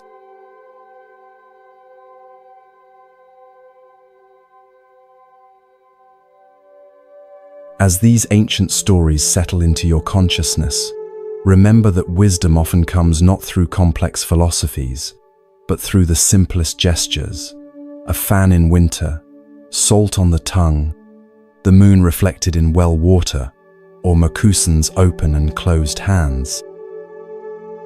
The masters we've met tonight understood that true teaching reaches beyond intellect to touch our lived experience. In your own life, notice where you might be holding on too tightly, like Akiko's clenched fist, perhaps to possessions, beliefs, or even spiritual concepts. Then consider where you might benefit from more structure and containment, like Mokusan's closed hand protecting what's valuable. The wisdom isn't in choosing one state permanently, but in knowing when each is appropriate. As you drift towards sleep, imagine your own hands resting gently in your lap, neither grasping nor rejecting, simply present. Feel how this balanced awareness extends beyond your hands to your breath, your thoughts, your entire being. The Buddha's path is ultimately this middle way, not extreme asceticism nor mindless indulgence, but the wisdom to move fluidly between openness and focus as each moment requires. From all of us at Moon Mind Temple, we wish you restful sleep and awakened living. May these ancient teachings continue to illuminate your path long after this night has passed. Remember that the greatest temple is the one you carry within, your own clear awareness, reflecting the moon of wisdom perfectly, just as you are.